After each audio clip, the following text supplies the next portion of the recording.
EAGLES, Eagles.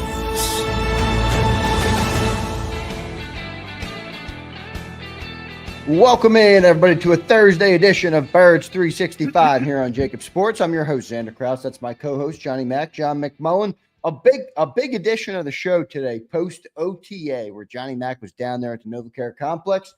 John, how you doing on this Thursday morning, brother? Excited. OTAs. Football. OTA football. It's better than OTA nothing. football is fun. Yeah. It's fun stuff, Johnny Mack. You were talking pre-show. You were the most jacked up pre-show I've seen you in months, John. Yeah. It's manufactured. But hey, you got to manufacture it. It's something. It's something. They're on the field. No doubt about it. John, you went down there yesterday. Take us through it, man. You went down. You talked to Kevin Patullo. You talked to some players post-practice. There was close to 90 players indoor, which you talked about yesterday, that was going to be a little bit tight in there. But they did move the practice indoors. Walk us through getting down there at OTAs yesterday. Bring the people inside the day from John McMullen. Yeah, I mean, first off, obviously it was disastrous from a weather perspective yesterday in the area. So they had to move inside to the bubble, which is not the most convenient thing to do for the Philadelphia Eagles. People got to see their new sort of decoration of the bubble. That excited some people. They have a big Super Bowl mural up on the one side, both Super Bowls. So I think everybody got most excited about that. But yeah, on the field, obviously, just a first day, and the more important parts are injury guys. Positive step, I think, from Nolan Smith, who's not practicing, had a big brace on his left arm, but did work in individual drills and did stretch and everything like that. So he's coming along. Cam Jurgens rehabbing from back surgery was there. Obviously, he didn't participate. Landon Dickerson wasn't there. He's coming back from knee surgery.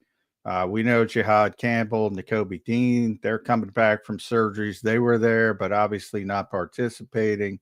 So to get those updates on the health of certain players who were injured at the end of last season is a big part of it. And then you saw the default setting on the depth chart.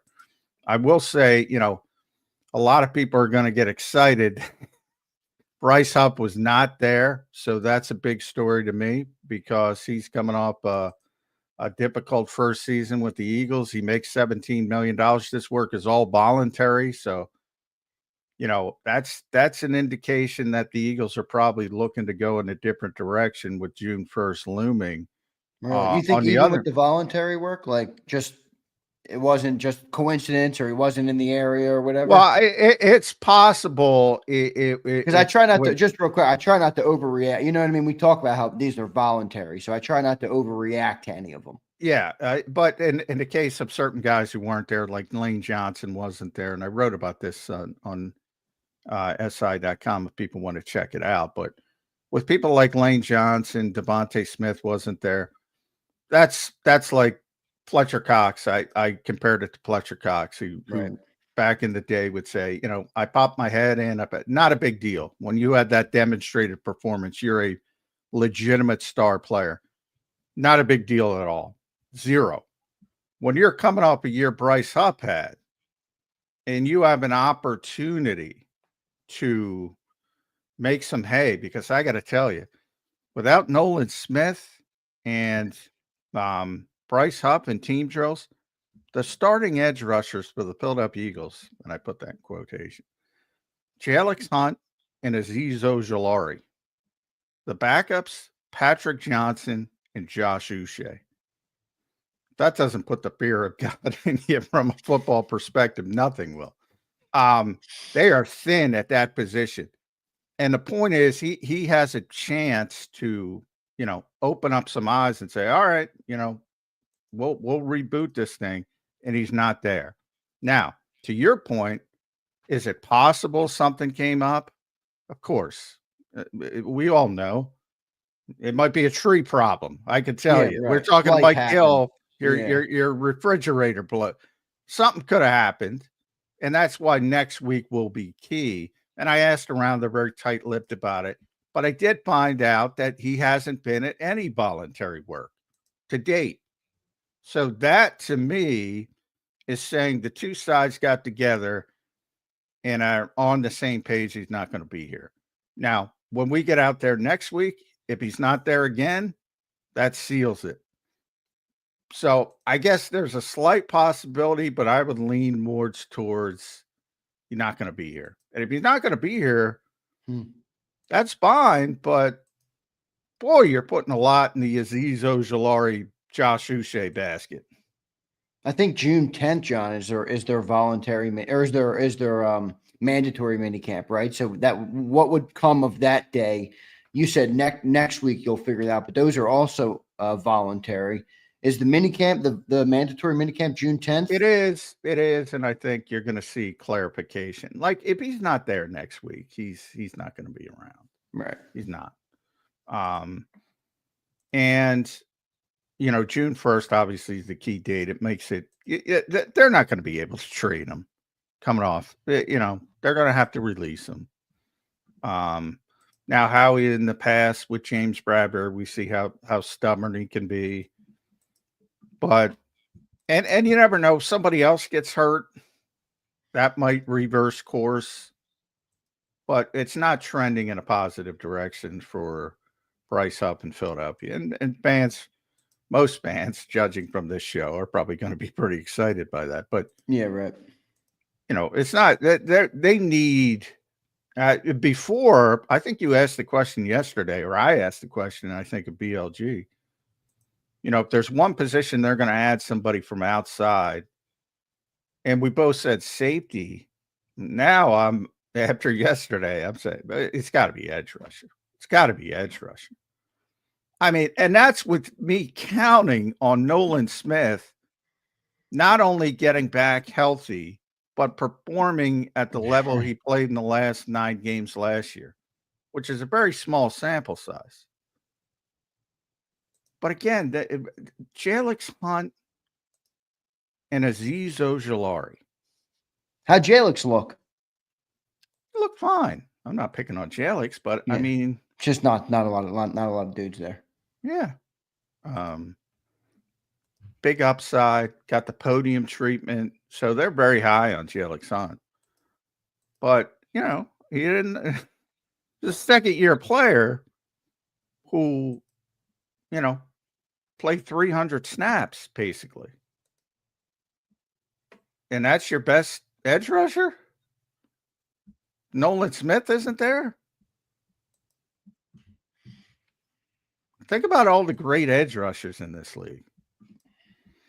Aiden Hutchinson, Myles Garrett, TJ Watt, Nick Bosa, Khalil Mack, Micah Parsons, Jared Verse now, Alex Highsmith. You got 2 on, you know, you think about TJ Watt and Alex Highsmith. You think about the teams with 2, Micah Parsons and the kid who got hurt.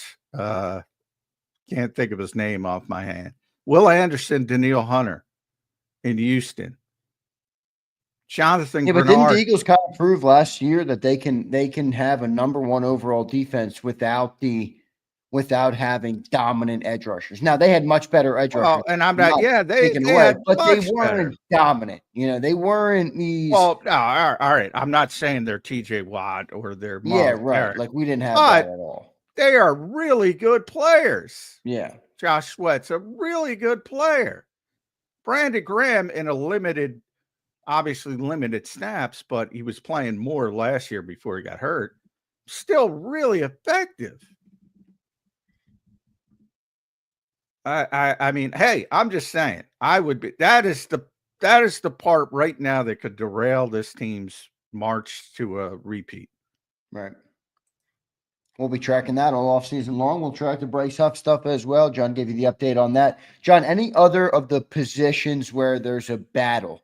Cornerback, safety, right guard. A couple of the offensive linemen weren't there yesterday. Lane Johnson, Landon Dickerson, both weren't there. John mentioned Devontae Smith, Bryce Huff, obviously. Reed Blankenship wasn't there, and Ben Van Sumeren and Avery Williams. That was the full list. But any of the spots, John, where there's a position battle Anything you learned from them? Anything you saw? Hey, they put Nakobe out there with the ones. What did you see in the position battles? Well, the most besides the edge rushing situation, the most notable was Adoree Jackson was really ahead of Kaylee Ringo. And there's two parts to that where I think it's also important to note that Quinyon Mitchell did move to the left side. So that's for the most part, that's Slay's old position. And then Ringo, they started out in base. I hate that term because it's not their base defense, but that's how fans look at it. For lack of a better term, yeah. Just use it. So when they only had two cornerbacks on the field, Cooper was outside as expected. And then when they went to nickel, which is really their base, Cooper kicked inside. Adoree Jackson came in first. Now, Kaylee got some first team reps. He started out on the second team at left corner. So they're trying him out of both positions because, there's a whole, is Quinyon more comfortable on the right side? You don't want to mess with him. So it seems like they're still trying to, figure out the best way to go at corner. And by the way, Cooper outside is still in the equation as well, full time, but especially if somebody can prove they can handle the slot. McWilliams could be a sleeper, John. Well, he started outside, which is not a surprise because he played outside. A lot of people project him inside because of his size, but he played outside, similar to Isaiah Rodgers. For years, everybody, Isaiah Rodgers got to go in the slot. He's got to go in the slot. He's got to go in the – never did because he's just not good at it. And he's good outside despite his size deficiency. So, Max started outside. I didn't see him in the nickel, but they have a bunch. Remember, they have a crap load of bodies right now. So they have Perry Nickerson, who nobody knows, but, that's a veteran slot corner. So especially in practice, Perry Nickerson is going to play a lot of slot. Do I think he's going to make the team? No, but he's going to play a lot of slot in practice. So, and then behind the scenes, I thought one of the most interesting parts, and this is the rare good part of being in the bubble, because you're in a much more condensed space and you can see everything. Right. And nobody's on the far field, basically at Citizens Bank Park, where you need the binoculars. But when they did special teams, they did a special teams period.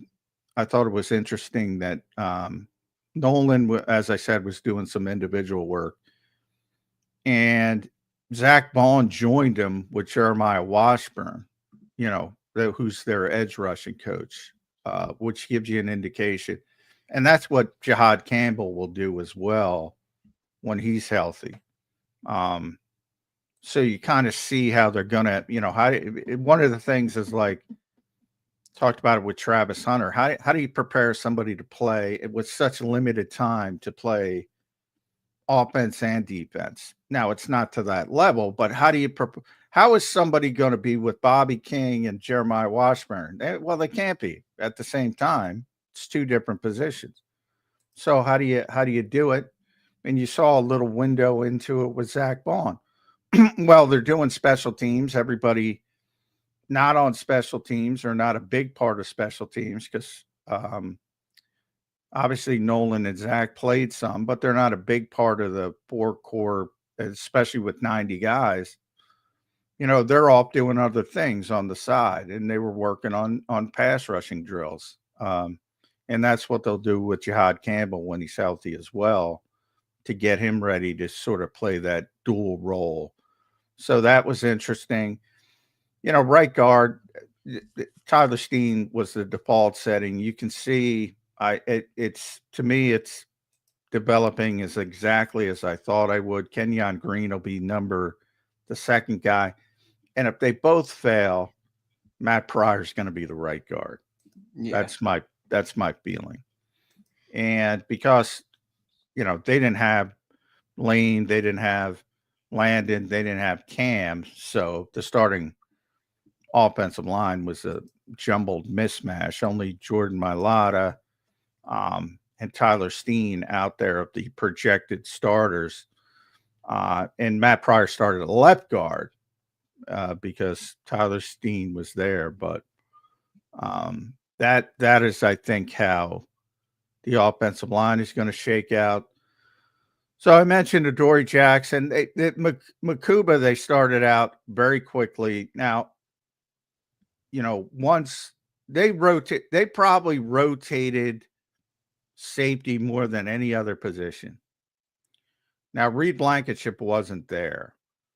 So the guy who got, and be careful with this, because this was where everybody got suckered in on Devin White last year.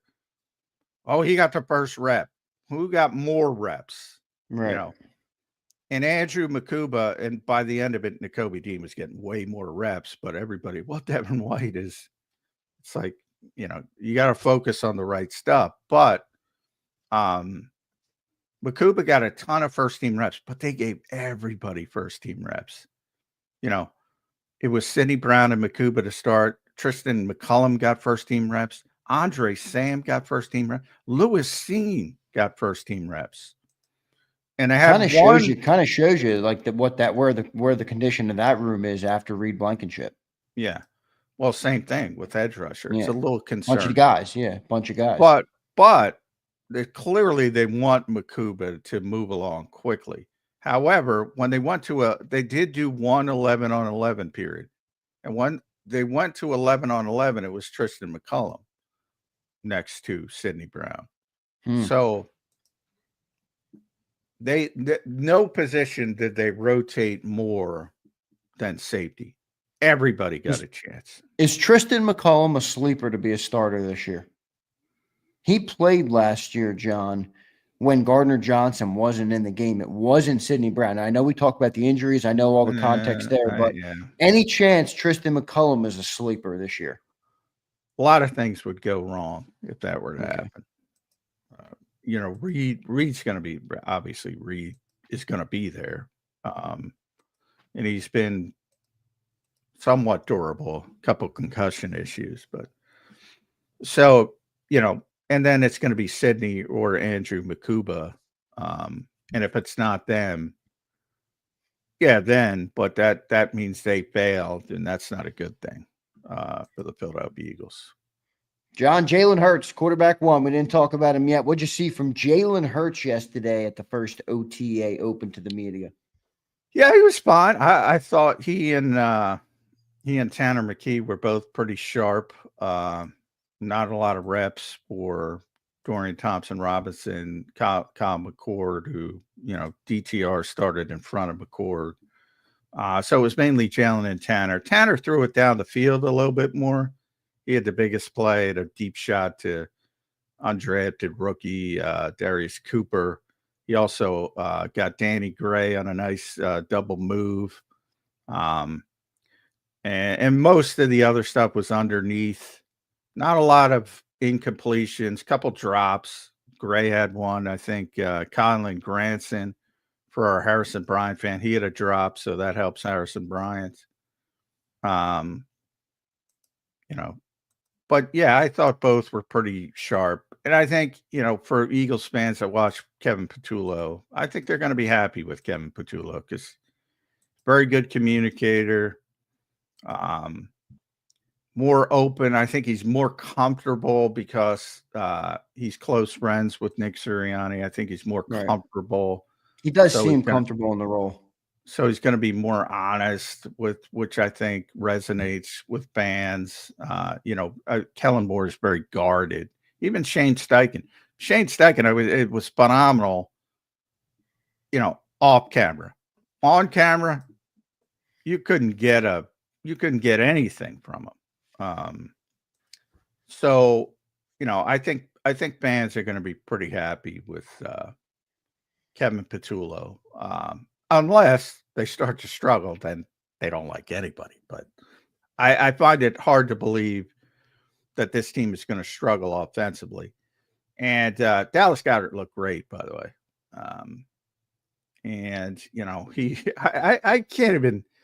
I I can't even fathom what that was about. I still can't fathom it. Who cares? Pay the guy one more year. That's it. And ended up, they saved $4 million. But boy, people are talking about who's the most underrated Eagle. He never gets in that conversation because I think everybody knows he's a good player. But considering where he's at, I think he should be leading that conversation because he's just good. He's really good. We'll see how it shakes out there. A-Team checks in one super chat, then we're going to get to Ed Kracz joining the show here. Jason A-Team says, morning, JAKIB fam. Kind of worried about Nolan's injury, and do we know why Reed wasn't there?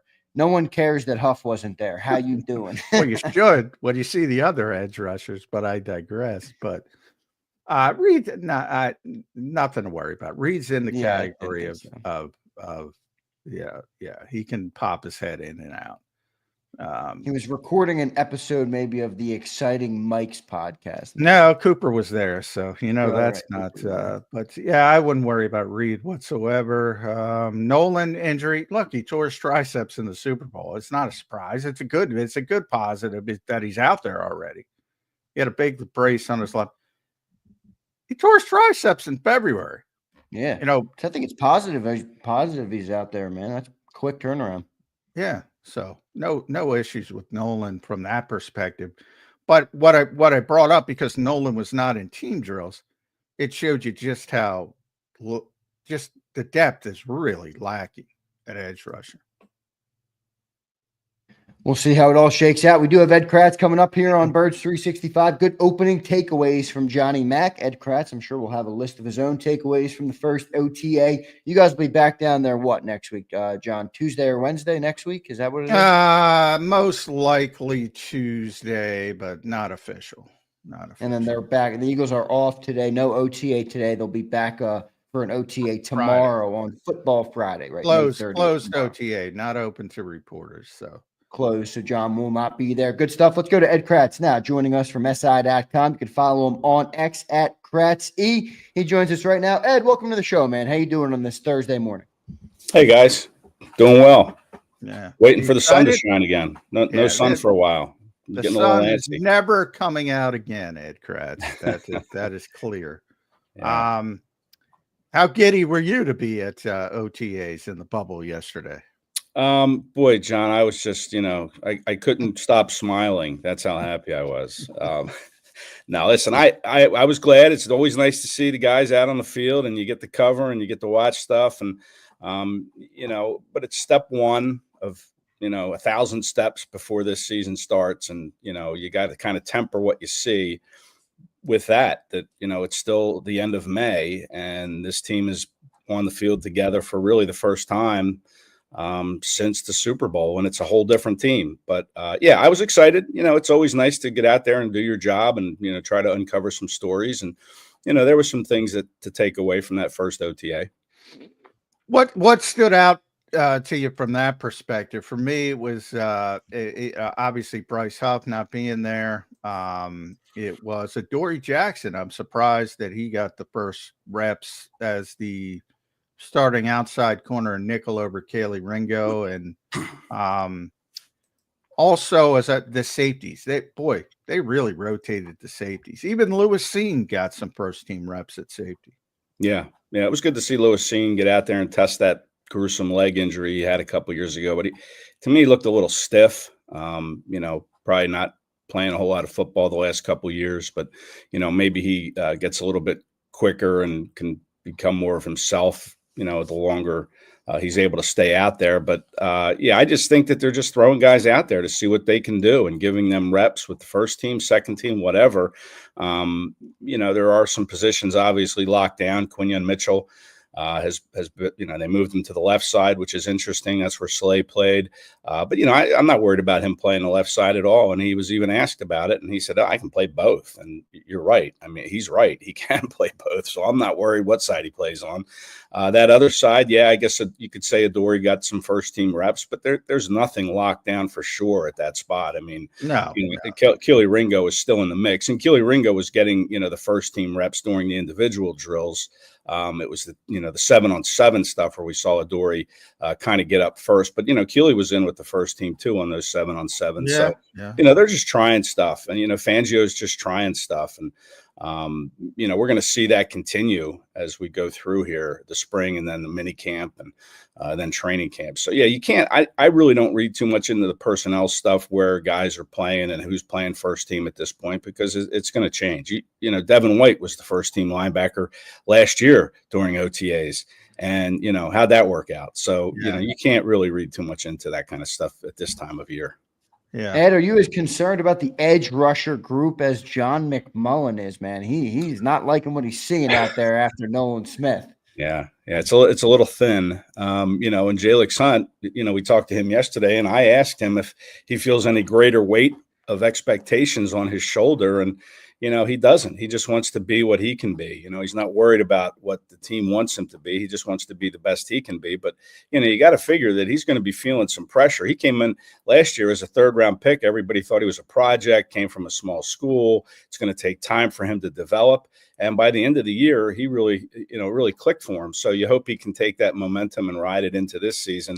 And I think he will. But, after Smith and Hunt, it is thin. You're really counting on Josh Uche and Aziz Ojulari. And, I saw Uche yesterday. He looks really small. I mean, he's not a really tall guy. He's got some thickness to him, but he's not, a really big guy at all. So, yeah, it's concerning, and Bryce Huff wasn't there. I'm not sure he ever will be there again. But, yeah, it's thin. And now, we have to figure that Jihad Campbell will come back at some point here during the season. So can the Eagles get by until Campbell is ready? And then, you're probably going to throw him down at the edge sometimes, play him at linebacker. I think he'll be a hybrid, but Campbell should probably be in the mix too at some point this season. I don't know when, but you can't discount him. But after that, I mean, Vic's going to really have to get creative at that spot. Maybe he throws Morto Ojomo out on the edge sometimes. He's a little undersized as a D tackle. Vic Fangio has said that. So maybe you throw him out on the edge, but he's going to have to get creative because I think it is very thin out there.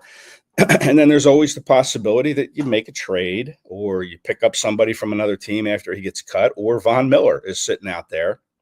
Yeah. Doesn't seem to fit the profile that Howie Roseman likes at this point. He's 36, I think, Von Miller, but still a productive player. Would you bring him in at some point if you think you're too thin at that spot? Yeah. What do you think they're going to do with Bryce Huff, Ed? What's your feeling right now? I know obviously we don't know exactly, but June 1st is on the horizon. He hasn't been at anything all off season.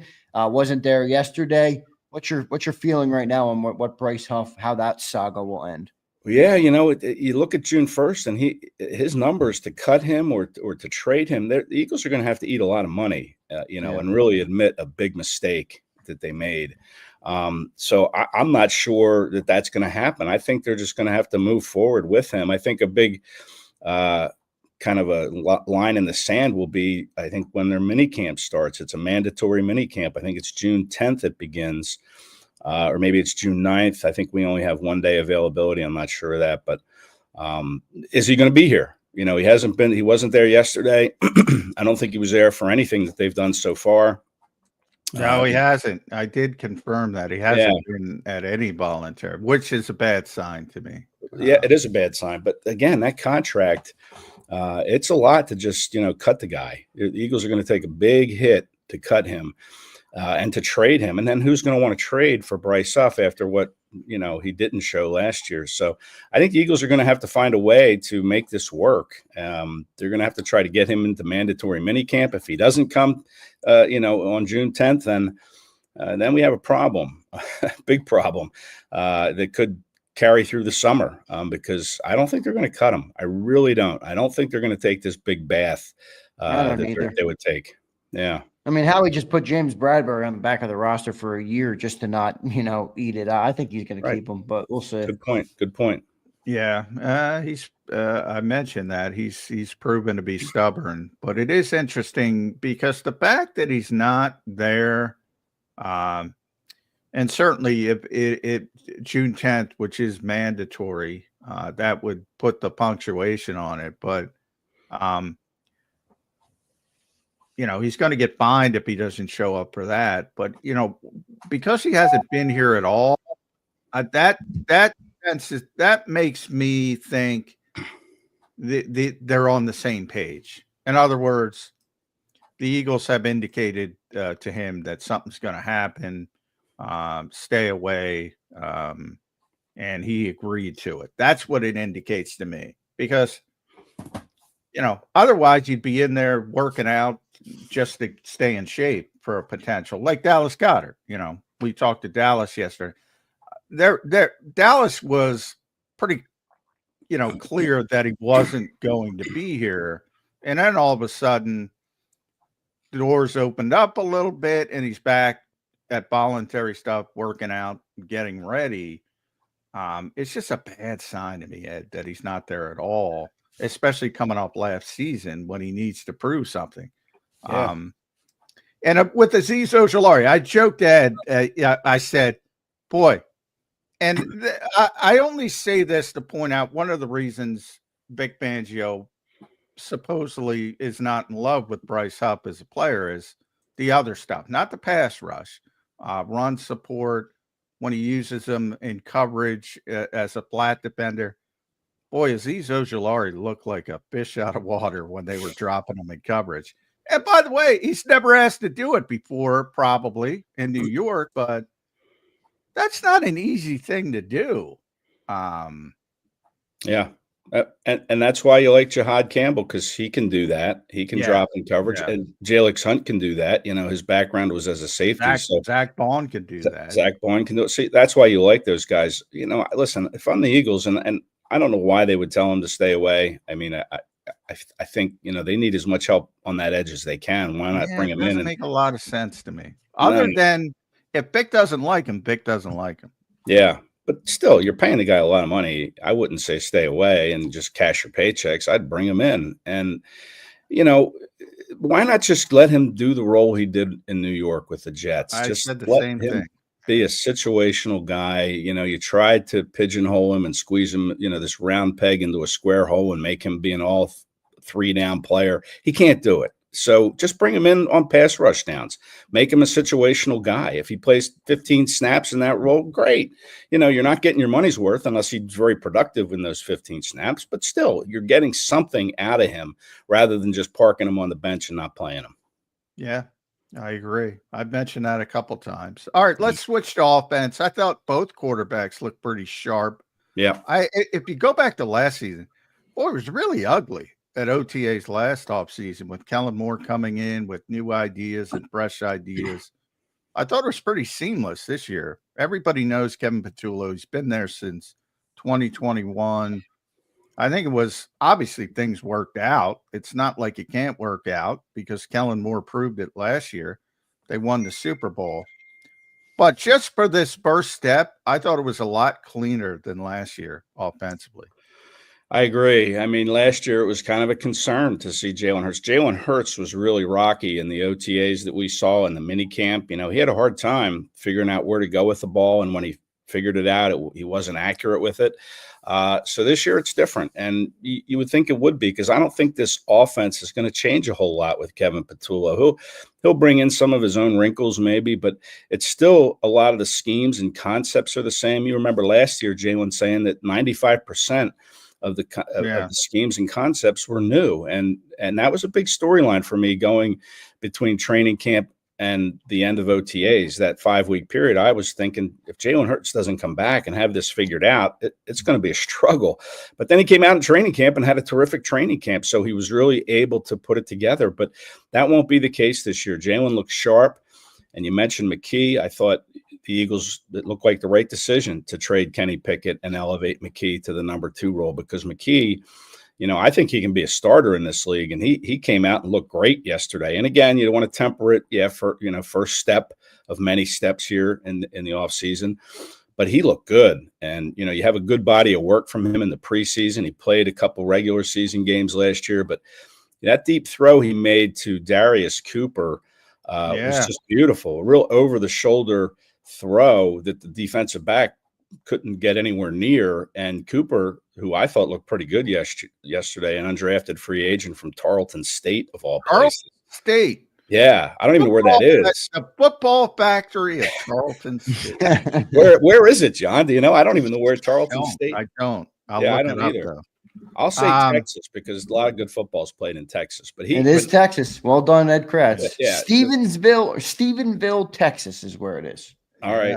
Yeah, he looked good, and that was a great throw that McKee made, and he made another throw where he rolled out to his right, where he kind of threw across his body to the inside of the field, made a connection there. So, I really like McKee. He's a smart kid. I think he takes chances, and he could be a good quarterback in this league, but he won't have a chance here with Jalen Hurts in control. By the way, Kenny Pickett might be more popular today than he ever was in Philadelphia. I don't know if you saw, he spoke in Cleveland yesterday, and he said, "I'm extremely grateful for my time in Philly.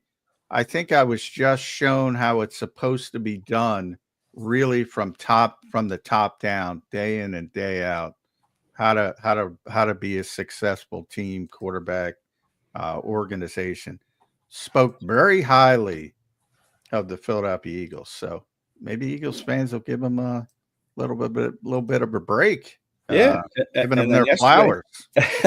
Well, listen, I didn't have any problem with Kenny Pickett. I thought he was a good backup. I think the Steelers gave up on him too soon. And, Terry Bradshaw, I think yesterday came out and ripped the Steelers for getting rid of Kenny Pickett so quickly. He ripped them for, giving Aaron Rodgers this long leash to decide whether he wants to play in Pittsburgh. But, the point is he ripped the Steelers for getting rid of Pickett too soon. And he's right. He had nothing around him. They didn't have a running game. They didn't have an offensive line. He comes to Philadelphia. He's got those things. I think it's a good thing that he said that, I learned how to do it the right way. I hope he goes to Cleveland and wins the job. I really do. I think he deserves an opportunity, especially after helping win a Super Bowl here last year. What do you think the Eagles could get for Tanner McKee, Ed? You think they would try and trade him, or you think they want him as the backup this year? I feel like they would want him, but I don't know. John brought up a second rounder. I'm like, I don't know if they'll get that, but if they get offered it, it wouldn't surprise me if they took it.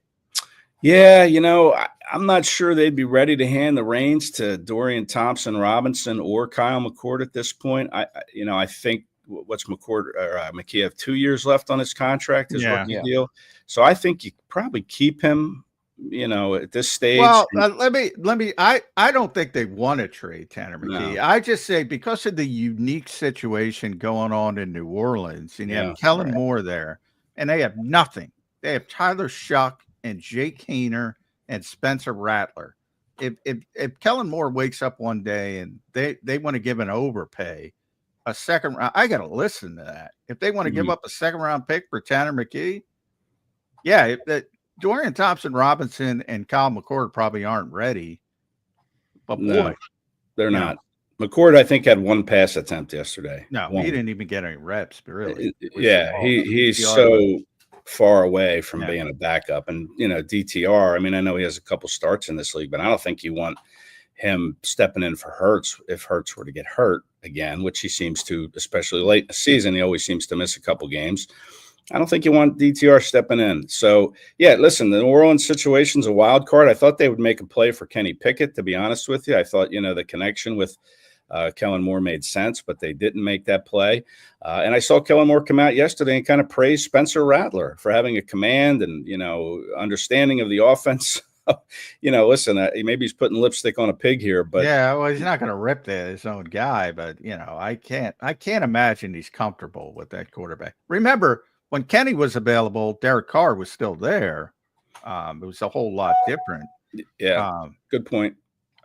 With now it's Tyler Shuck or bust, which is pretty much a guaranteed bust, at least early. Not that he can't develop, but they're going to probably struggle pretty mightily. So I'm with you. I don't think they want to trade Tanner McKee. I don't think they're going to trade Tanner McKee.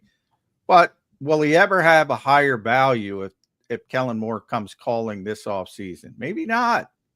So you got to weigh that if you're Howie Roseman, at least. And call probably never comes, but And Howie Roseman and Mickey Loomis have a history of doing some business together. never really favored the Saints whenever. Well, Howie yeah, Mickey might be scared off by that. Yeah, yeah, but I'm not sure you would give up a second for McKee at this point. If you're the Saints, you're probably trying to get him maybe for a third or a fourth, but the Eagles aren't going to do that for sure. And like you said, they don't want to trade him. This kid's good. I mean, I really think he can start, and there's always quarterback needy teams that could come calling, and I think another year in the Eagles system, continuing to improve, continuing to show what he can do already, will only help going forward. And maybe next year, some team will come sniffing around with a number 2 pick for Tanner McKee. What do you think of Dallas Goedert? He's beating Zach Bond in the middle of it. Like, what was this about? What was this nonsense about?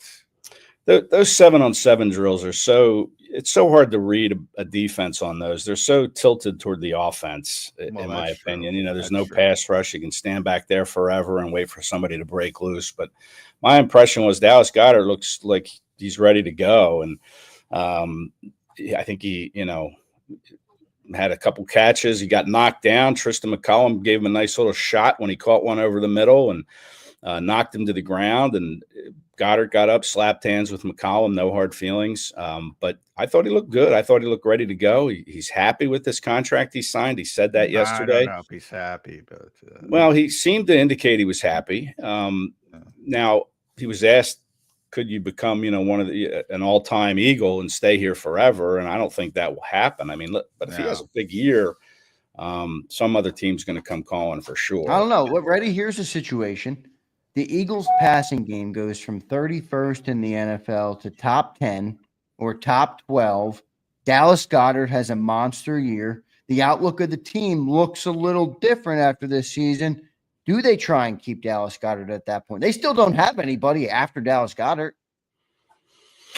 No, they don't. And this would have been the year to get a tight end in the draft. It was so tight end rich. That's what I was thinking too.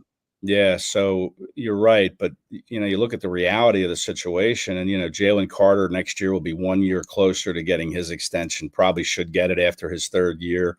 And that's going to be a monster deal. And then you look at Jordan Davis. They picked up that team option for 2026. That's a big deal. And then you have the contract of Jalen Hurts. That cap hit's going to go up next year. Some of these other guys, A.J. Brown, all these contracts they sign players to are all going to increase next year in terms of the cap. The Eagles have been lucky that the cap has increased by, great amounts over the past few years. I hope it goes up again. It probably will. But yeah, I just think the reality is if Goedert has this monster year, like you said, Zander, I just don't think the Eagles could keep him. The best scenario would be if he doesn't have a monster year and no other team wants him. Maybe he comes back on another 1 year, $9 million deal or $8 million deal. Maybe I'll say this, Ed's right about 7-on-7s. I mean, it's totally tilted towards the offense, but when Dallas is on the field versus Grant Calcaterra or Kyle Granson or Harrison Bryant, it's freaking noticeable. Difference. And Patullo even said that when I asked him about Goedert, if he was getting more restful night's sleep, if he was able to sleep easier with Goedert under contract. And he said, yeah, he goes, you could really feel his presence on the first day of OTAs. And we saw that presence yesterday. I mean, Dallas Goedert is still, in my opinion, one of the top, 5 tight ends, would you say, guys? I mean, 5 tight ends in the league. When he's on his game, I think he's a top 5, but he's not always. I mean, he doesn't always get the ball in this offense. So, well, that's the thing for Zander's scenario to happen. Top 10 passing offense, huge year for Dallas. I mean, Saquon Barkley's got to get hurt. And you don't wish for that. Well, my estimation would be just if defenses look at what the Chiefs did in the Super Bowl and say, we're going to do that every game to try and slow their running game down. They're not always going to be successful, but if he comes down, 600 yards closer to the pack and the passing game has to elevate, maybe Goedert can take what he did in the playoffs and do that all year, Yeah, he had a great playoff run. He led the team in catches and yards in those 4 games. So, yeah, I mean, they're clearly a better team with Dallas Goedert in whatever role he plays. I mean, he's very effective in the run game, blocking, to me, which isn't easy to do for tight ends these days, is to block, but he does a nice job with that.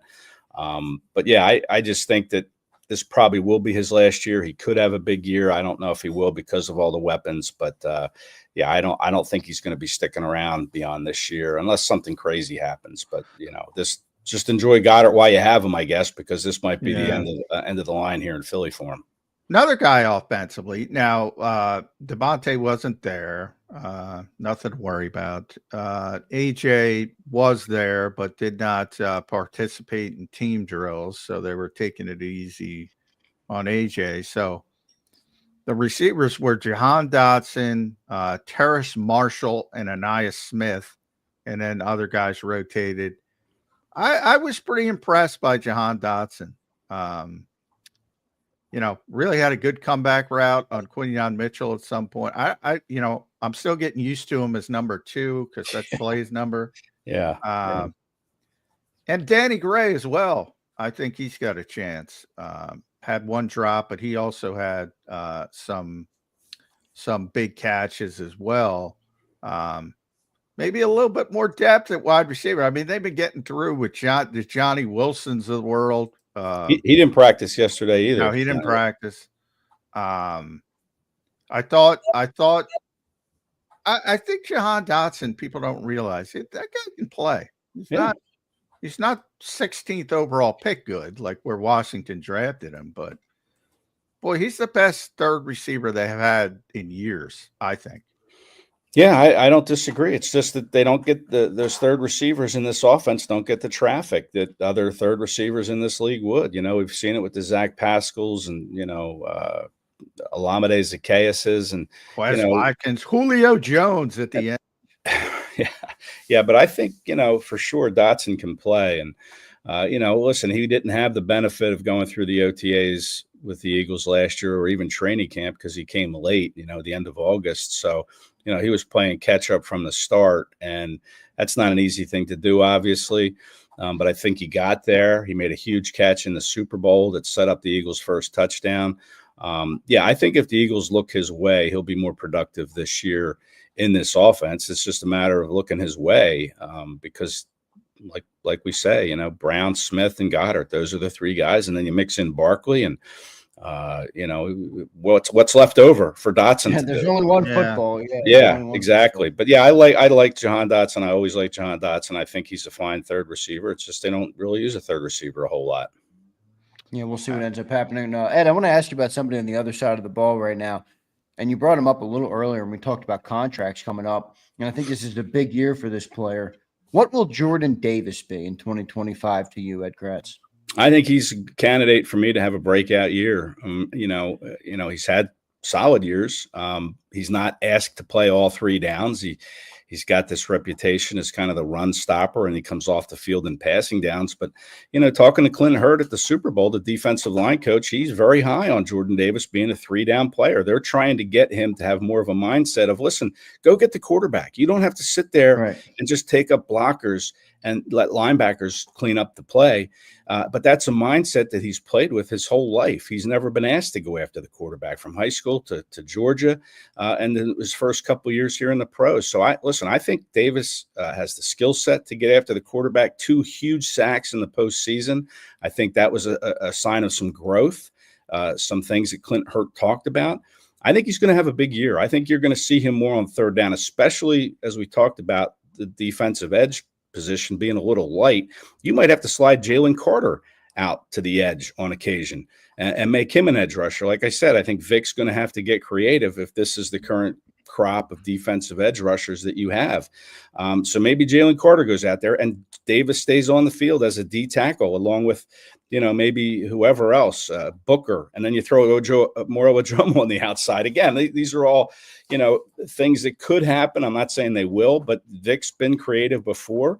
But I love Davis. I think he's going to have a nice season. I think he could have 5 sacks. I think he's going to play more. He's only played like 35 to 40% of the snaps. I think that's going to go up over 50%. But a lot of it's going to be in his lap too. He's going to have to find that conditioning level that will allow him to do that. I think he has shown that he can play more. I think he's in good shape, but again, we'll see. 17 games is a long season. can he consistently play over half of the snaps every game? We'll see. But I'm high on Davis. I really think he can become, more of a pass rusher as a 3-down player.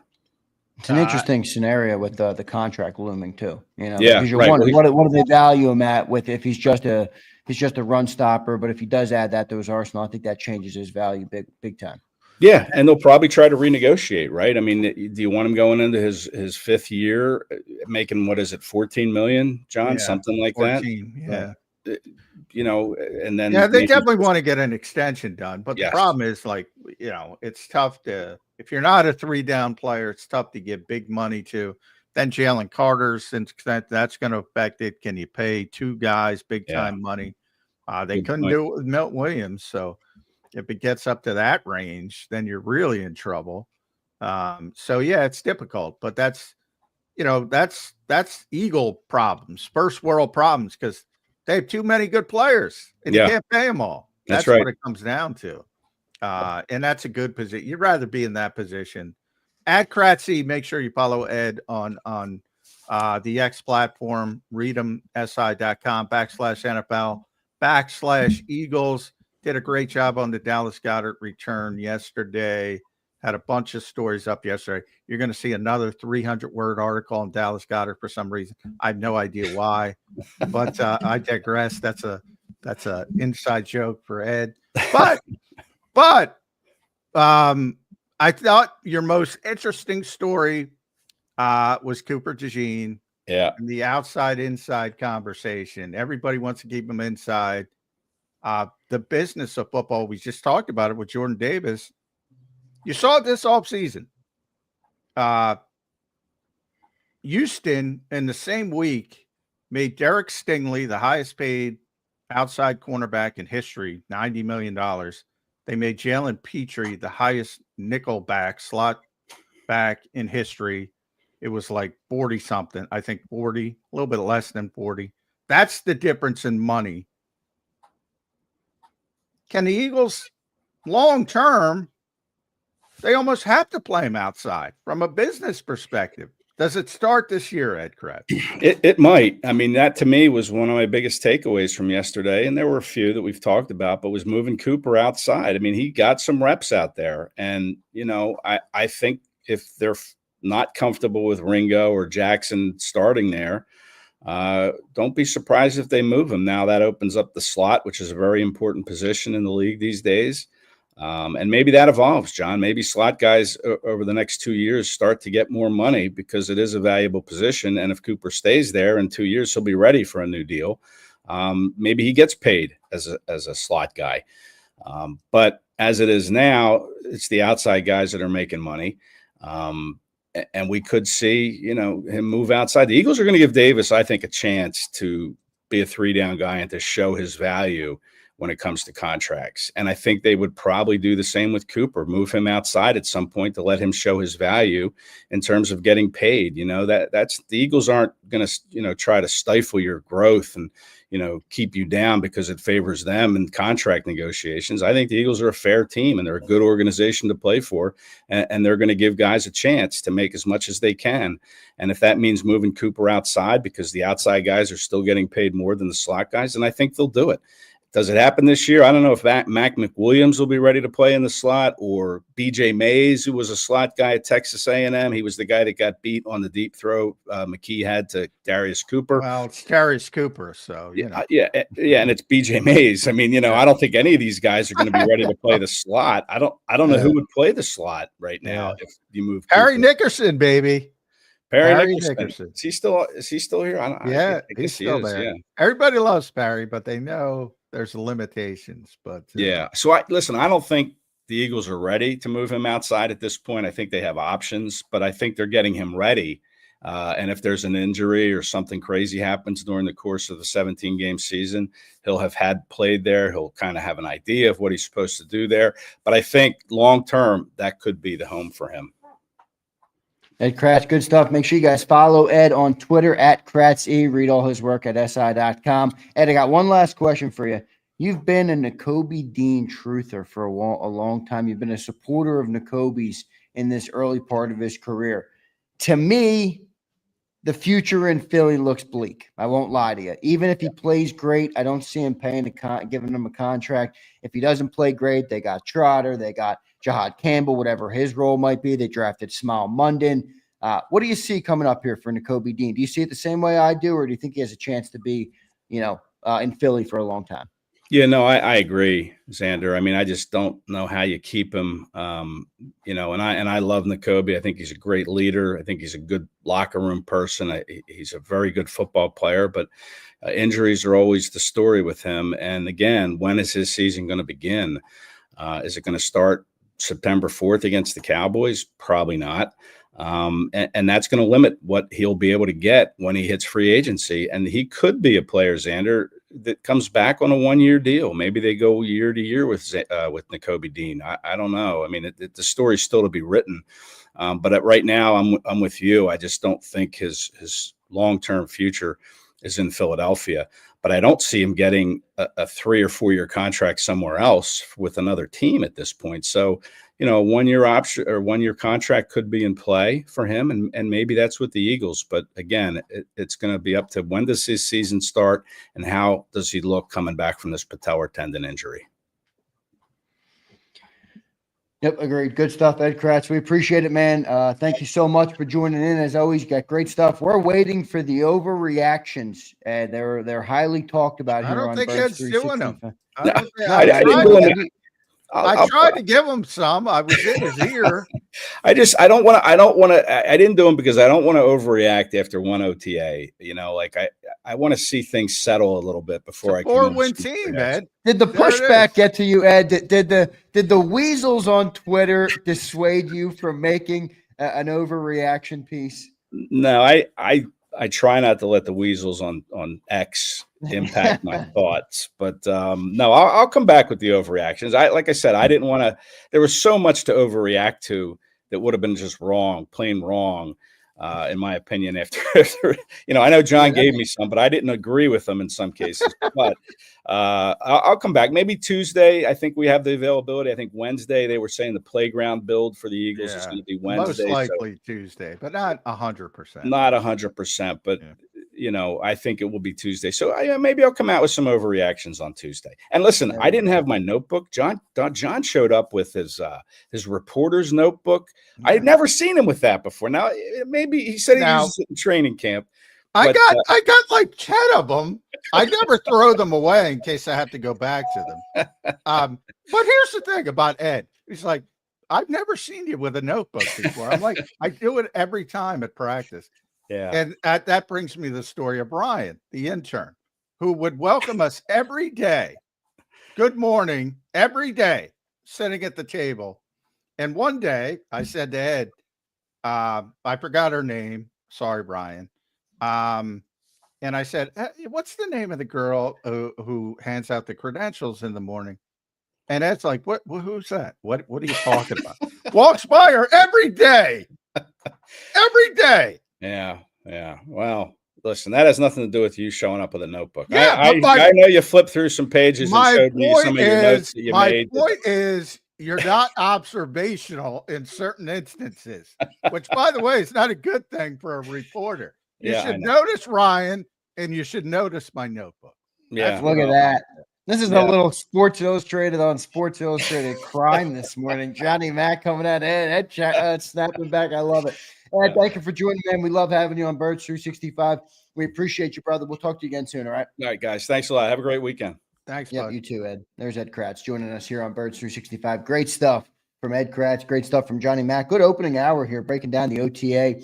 John, I know we joked about the OTA going into it, but I think we got a pretty good amount of information from OTA number one from you and the rest of the beat reporters. A lot of good stuff to talk about. A lot of good takeaways from the OTA.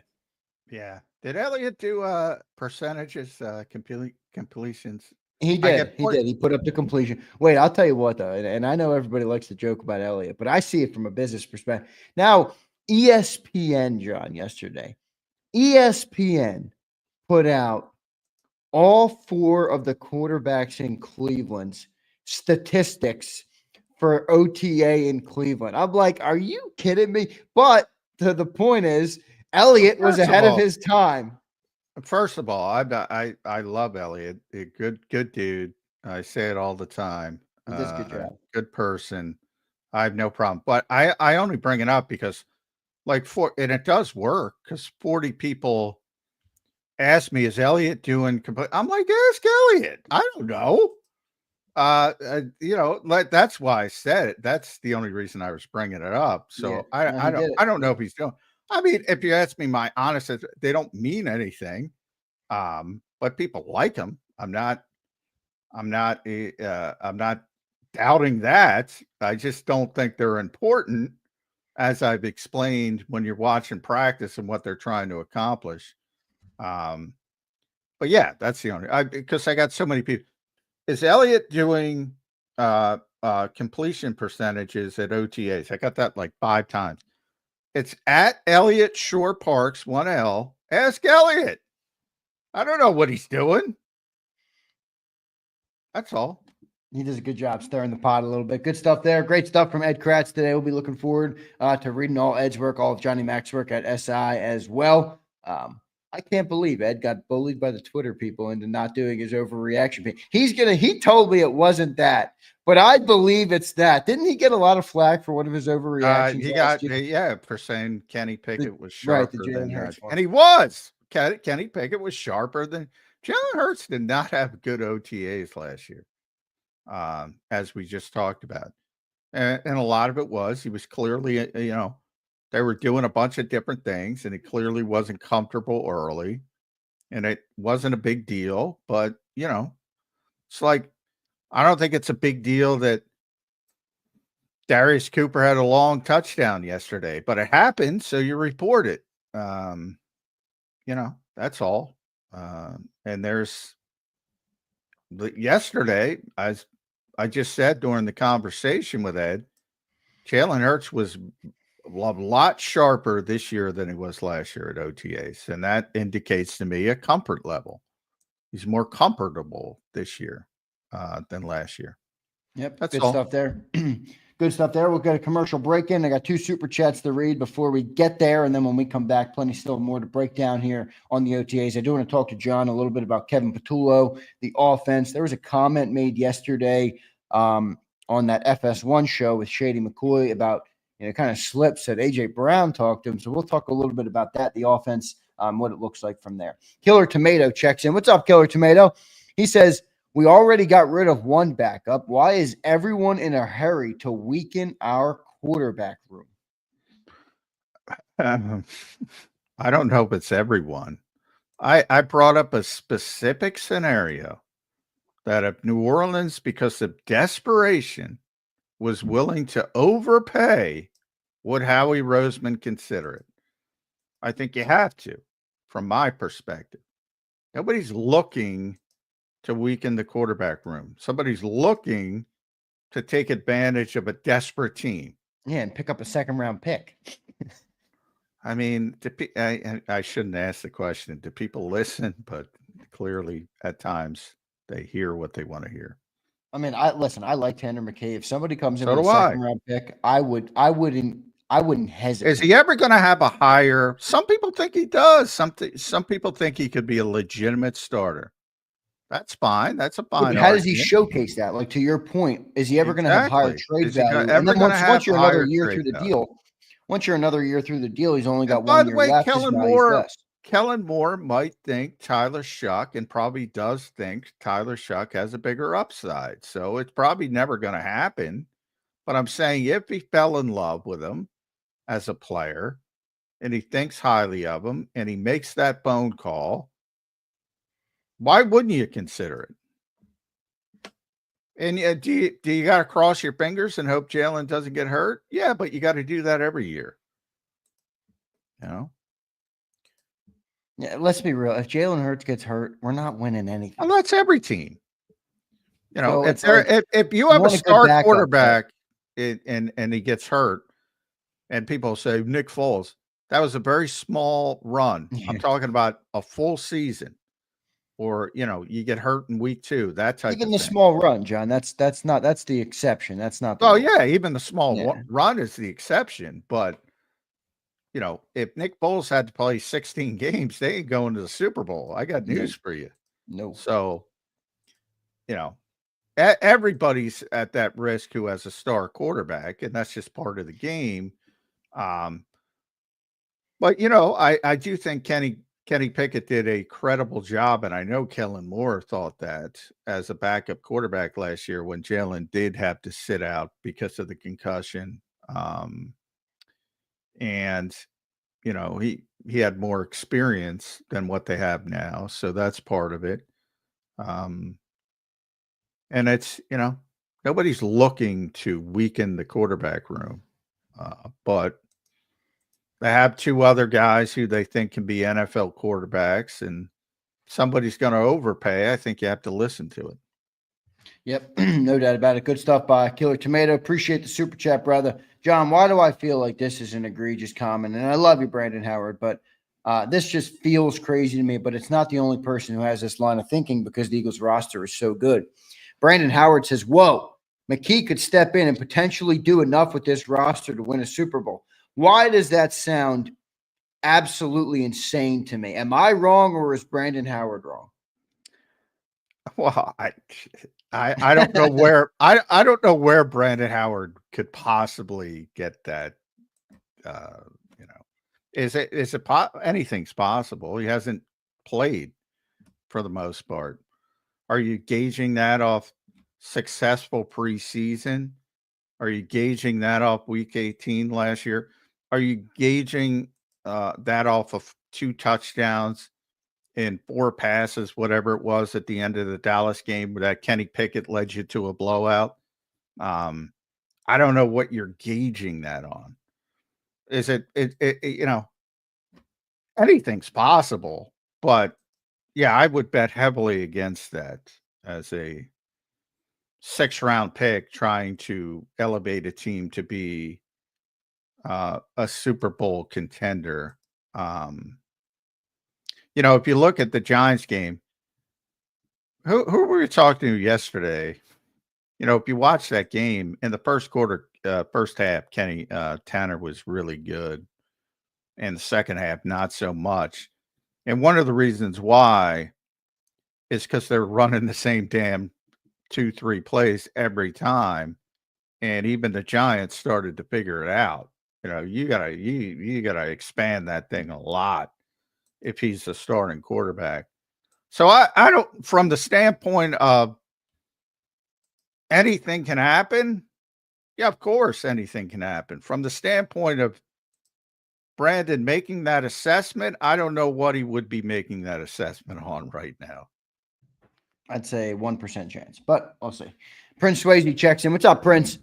15-2 season, baby. Holy moly, John. Well, last year was one of the best teams I've ever seen, certainly in the modern era, and they didn't win 15. So I'm going to take the under on 15. They were 14. Stick on the under there too as well. JD3 checks in. Here's our resident Harrison Bryant fan. He says, Adoree Jackson already cornerback 2. How long do you think it will take for fans to be begging for Slay back? A lot of people hated it that are going to realize now. First of all, it's one OTA. What OTA? Second of all, Cooper started when they only had 2 cornerbacks on the field. So if you want to be clear, Cooper's the guy who's going to be on the field, 100% of the time if he's healthy. And Kaylee Ringo also got plenty of first team reps. So it's clearly a competition. Now, I don't think Kaylee Ringo is going to be as good as Slay either. I don't think Adoree Jackson is. Slay is weirdly unappreciated by a lot of people in Philadelphia. And ultimately, yeah, people are going to realize how good he was now that he's not there. Yeah, definitely was damn good on the field. I do think some of the stuff he did off the field, like I understand why not everybody liked it. It was a little bit annoying, but he was a good player. There's no doubt about that.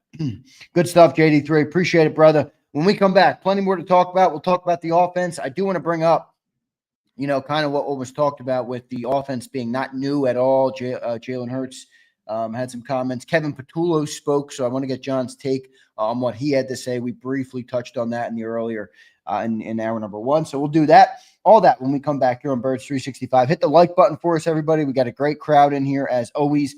The day after OTAs, Johnny Mac was down there. It was day 2 of OTAs, but it was the first open OTA. So we'll break it all down when we get back in 3 minutes here on Birds 365. The following is a real testimonial from the father of a young injured victim. I didn't think she was going to make it. Major Perry's daughter was the victim of a horrific accident caused by someone else's negligence. If you don't find the right counselor, law firm that you're looking for, you will get lost in the wilderness. Badly injured? Call the Fritz and Bianculli Law Firm at 215-458-2222 and find out why they say, "We got this." Your financial future is on the line. Are you ready for what's next? At Leone & Company Wealth Management, we help young professionals, business owners, and pre-retirees navigate the complexities of building and protecting wealth. For young professionals, we'll help you grow your wealth, plan for your future, and make the most of your hard-earned dollars. For business owners, we provide strategies to protect your company, manage risks, and create a lasting legacy for both your business and personal wealth. For pre-retirees, we'll design a plan to secure your retirement, ensuring you can live comfortably and confidently in your next chapter.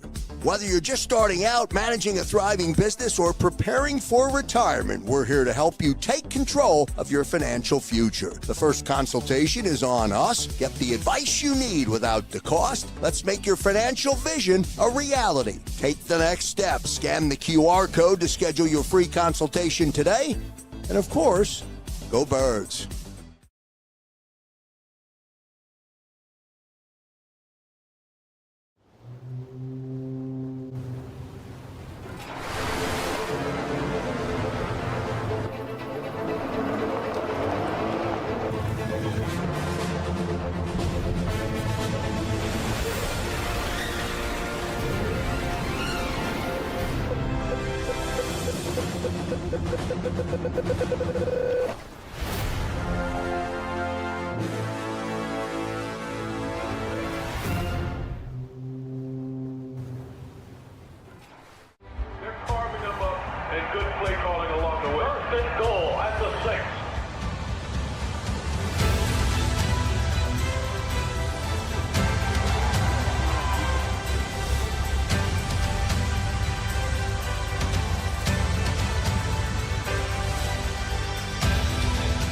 Field of life, First Trust Bank is there for you. Champions on 3. 1, 2, 3. Because Philadelphia dreams deserve a Philadelphia bank. In our hometown, we all look out for each other. We step up to keep our communities going strong. And at Independence Blue Cross, we're here to keep you going strong as the #1 health insurer in the region. No IBX is always looking out for you. EAGLES. Eagles.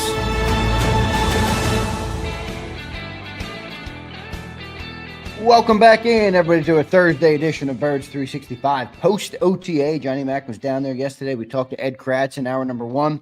Ed was great as well, so all the reporters were there yesterday. Good to see the Eagles out on the football field yesterday. Indoor, nasty weather. If you're in the area right now, Philly, Jersey, wherever you are, it's nasty out, Johnny Mac. It's been nasty out the last couple of days. So no practice or no OTA for the team today. They'll be back out there tomorrow. With no media availability tomorrow. So we will not be covering, or John will not be in attendance for that. John, I do want to talk a little offense with you, man. Kevin Patullo spoke yesterday. I thought he was pretty good. I wasn't able to catch all of it amidst my work, but I did hear most of what he had to say. What stood out from his comments to you? Yeah, I think, and I kind of said it on X. I think, Eagles fans are going to like Kevin Patullo. Obviously, everything is dependent on, how they do on the field, and the offense has to be successful. But I think there's so much talent on the offensive side. There would have to be a lot going on injury-wise to not have a good offense. The only question is how good. So that part I think will take care of itself, but I think the part where he's a good communicator, I think he's more comfortable with himself, especially in this situation, than the other OCs you've seen, because he's closer with Nick Sirianni. You know, when you're not the head coach and the head coach is an offensive guy, you tend to be very guarded if you're the coordinator, because the head coach is in charge and you don't want to contradict him or do anything of that nature. Right. So you tend to go in a more safe route, which you saw with Kellen Moore. You saw it with Brian Johnson. You saw it with Shane Steichen. I think Kevin's going to be a little bit more open in front of the cameras. And I think you saw that yesterday. And he's a good communicator too. So that's part of it as well. It comes natural to him. So I think from that perspective, and none of that matters as opposed to, you know, building the offense and getting it going in the right direction. But a lot of the things he said seem, yeah, that makes sense. You know, you build an offense around the players you have, which has been the strength of the Eagles and Nick Sirianni, and really the strength of Nick Sirianni as a coach, dating back, even going back to Indianapolis. You know, it's not about you. I think way too many play callers think it's about them. Right. It's about the players you have. And he told a good story about Chan Gailey, who's his, you know, biggest influence besides Nick, in building offenses around Tyler Thigpen, and, you know, good story about that, and how you know, they had a empty room. They took everything off the wall. They took everything off the boards and said, we have to build a new offense to help Tyler Thigpen, who was, you know, I think he was from Coastal Carolina, 7th round pick, very Tanner McKee-ish, 6th round pick, maybe. Never played before, and they did a pretty good job. And that's what you're supposed to do as a coach. Not, I'm going to run this, I'm going to run that, and you adapt to me. The really good coaches adapt to their players, and I think Kevin's very in tune to that. I think that because Nick is. Yeah, and he was good. He was good yesterday, man. He had good communication skills. I thought he elaborated well. I thought he made a lot of sense. Good takeaway too on Kellen Moore. You know how he had to adapt mid-season and how he learned from that. So I did think Kevin Patullo was pretty impressive yesterday, John. Now I want to bring up this, and I want to ask you. We've kind of talked about this. It's not breaking news or anything to me, but yesterday on FS1 on that show, the facility, Shady McCoy was talking. And he kind of slipped and was like, A.J. Brown told me. And then he's like, I hear from players. He corrected himself that it doesn't matter who the coordinator is. It's Jalen Hurts' offense. They come in and they fit into what Jalen does, not the other way around. And again, not news to us, but I did think it was interesting that Shady McCoy let that slip on the air. A.J.'s not going to be happy with him. It's interesting because now you can kind of get the hint where I can kind of get it from. Their offense, from a thematic standpoint, is basically the same. Like, everybody talks about the difference and all the changes and all the different coordinators and all different play. From a theme standpoint, from week 7 in 2021 to now, they've gotten better at things. They've gotten better players. Last year, they got a better running back. But from a thematic standpoint, it's been very similar. And that's because the quarterback has stayed the same. And you're building the offense around what the quarterback does well. And that's the way you should do it. And that's why it looks similar.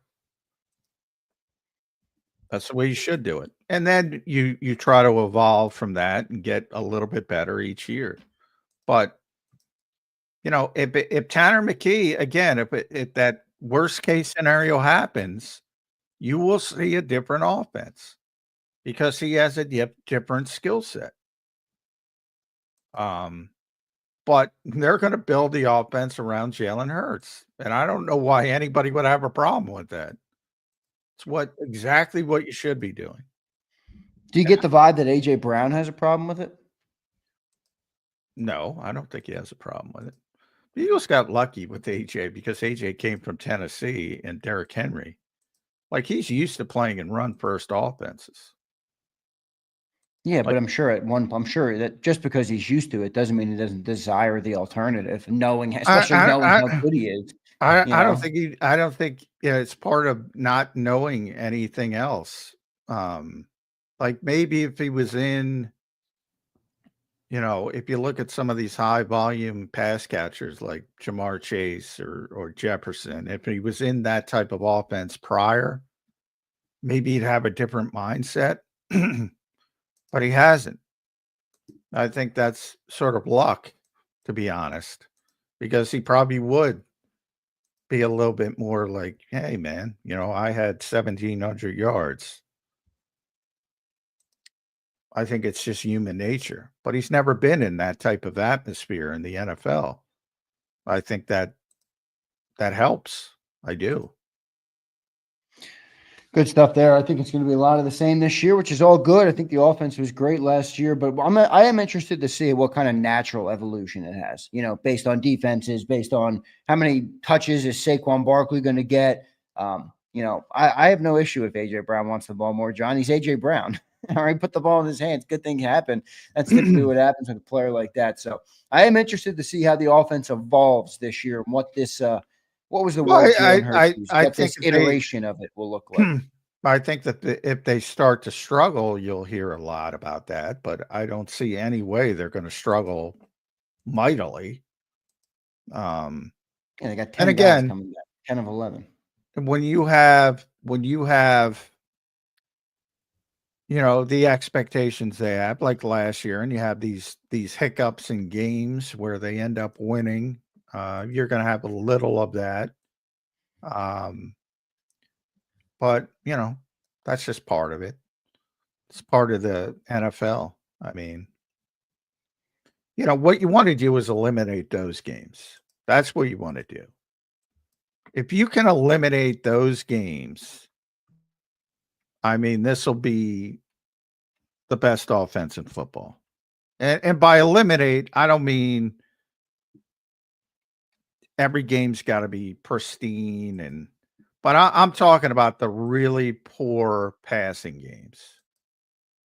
And there were 5 or 6 of them last year. And if you can eliminate those games and just get them up to average, I think then you're talking about, something you've probably never seen before, to be honest. Right. Good stuff there. Easier said than done. Yep, no doubt about it. John, a couple other players spoke yesterday. Any key takeaways, anything that stood out to you from the other players who spoke down at OTAs yesterday? Well, it was good to talk to Dallas about what went on. And I don't like with Ed, he seems I don't think he's happy. Nobody's happy taking a $4 million pay cut. Nobody's happy. Yeah, right. So from that standpoint, I don't agree. He's not happy, but I think he came to the fruition and he explained, look, he's on the last year of his guy. He was technically under contract and he wasn't a free agent. So it's not like a Milton Williams or a Josh Sweat situation this year, not last year, when he had leverage. When those guys had leverage, he didn't have any leverage, and they couldn't work out a trade, and it became, all right, do you want to go? And I was told there was a couple trades on the table, and do you want to go to bad situations with bad teams? Like what happened to Miles Sanders. You get your money, but you go to a bad situation. Is that really the way to go? Or do you go back to a really good team, have another good season, whether it turns out to be healthy or not healthy, whatever, but then next year you're completely free. And At his age, he's probably not going to get a 4-year deal, but he'll probably get 2 years for significant money. And I think that's what he and his agent talked about. And he'd rather do it here than do it anywhere else. Because again, if you're,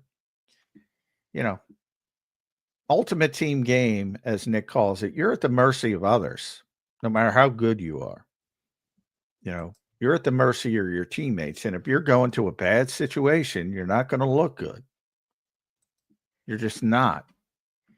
And your earning power will decrease. So, but yeah, I think it's pie in the sky to say he's happy. I mean, nobody in the history of the world is happy taking $4 million less. No doubt about it. I agree with you on that, Johnny Mac, for sure. John, any other takeaways from the OTA on-field stuff yesterday? There was a couple guys that kind of got referenced. I know Terrace Marshall was out there a little bit. A couple of the offensive line setups with no Lane, no Cameron Landon. Obviously, you had Mailata out there prior, Brett Toth, Tyler Steen, Darian Kennard, and then second team you had Kendall Lamb, Trevor Keegan, Drew Kendall, Kenyon Green, Miles Hinton. And then third team, even you had Cameron Williams, Holland Pierce, Kendall, Lakin, Vakalahi, and Hinton. So an interesting setup there. You had the quarterbacks, obviously, in the room with McKee, Dorian, and Kyle. All right, so they got 4 of them. Somebody's got to go, right, John? Yeah, I would think so. They're not going to get it. Last year they kept 2. This year they're certainly not going to keep 4, and if they do, you remember it's easier because you have expanded practice squad, so you do it that way. And a bunch of these guys you can probably get on the practice squad. So that's sort of to roster strategy. Maybe you mentioned all the offensive linemen. They have so many offensive linemen. Like that. Does Howie want to keep Drew Kendall? Yes. Does he want to keep Miles Hinton? Yes. Does he want to keep Cam Williams? Probably. Doesn't want to risk him to go through waivers. So can you keep all those guys on the 53? Well, how do you do that? Well, how you do that is maybe you only keep 2 tight ends again. Maybe it's only Dallas Goedert and Grant Calcaterra, and you can put veterans on the practice squad. So maybe you cut both. Sorry, JD3. Maybe you cut both Kylan Granson, Harrison Bryant. Maybe one of them gets through waivers, one of them doesn't. I would bet both of them get through waivers. And you just bring them back to the practice squad. So there's a lot of strategy that goes into it. But offensive line, you look at the depth positions they have, offensive line would probably be number 1 they have a bunch of NFL players on the offensive line. But I will say also, one thing's OTAs always show, and I talked about it mainly at the start of the show with the edge rushers, but you can also even talk about the offensive line, which is an undeniable strength. When guys don't show up, in wide receiver as well, when guys don't show up or they're taking rest days or whatever, you get to see what depth really is in the NFL. And you start to go, wow, all right. This probably wouldn't look good. And like, how good are Lane Johnson and Landon Dickerson and Cam Jurgens? And you say the Eagles have a deeper offensive line than probably anybody else in the NFL. But if they don't have those guys, you're throwing out Brett Toth and Darian Kennard. I wouldn't even put Matt Pryor in that conversation, but that's the difference. And same thing at wide receiver, because Devontae wasn't there. AJ didn't work in team drills. And all of a sudden you're out there with John Dotson, who I think is pretty good. Terrace Marshall and Anai Smith. That's how quickly it happens in the NFL. So that can take down any team, injuries. Especially multiple injuries at the same position. I was thinking about Dotson because he played well, he performs well, he played well in the playoffs. And I guess it's weird. And I was thinking about my time with Jody, talking about Greg Ward, trying to talk Jody off the roof with Greg Ward. At one time, this fan base, How quickly do you get spoiled? At one time, this fan base thought a lot of people in this fan base thought Greg Ward could play or Greg Ward could do this. And I'm like, there's some limitations there.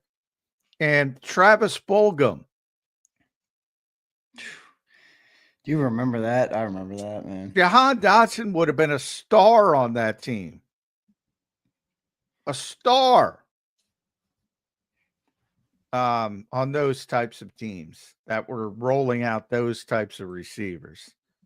Catching 60, 70 ball, not a legitimate star. You get my point. But he would have been the number one receiver. And by that, you know, it's like the old 20-point scorer on a bad NBA team. Somebody's got to get the traffic. But now you have A.J. Brown, Devontae Smith. Spoiled, man. Spoiled. No doubt about it. No doubt about it. Looks all looks good right now compared to that when you bring up those years, Johnny Mac. No doubt about it. John, anyone else stick out? I saw some stuff about Andre Sam back there at safety. I think it was Dave Zangaro who wrote he had the defensive play of the game. I wrote that. I don't know if Dave wrote that, but I wrote that. Well, he had the only defensive play. Yeah. He had the only defensive play. He had a pass breakup. I don't think the ball, it was like a Sam Bradford practice. The ball didn't hit the ground much. When they did hit the ground, it was a drop.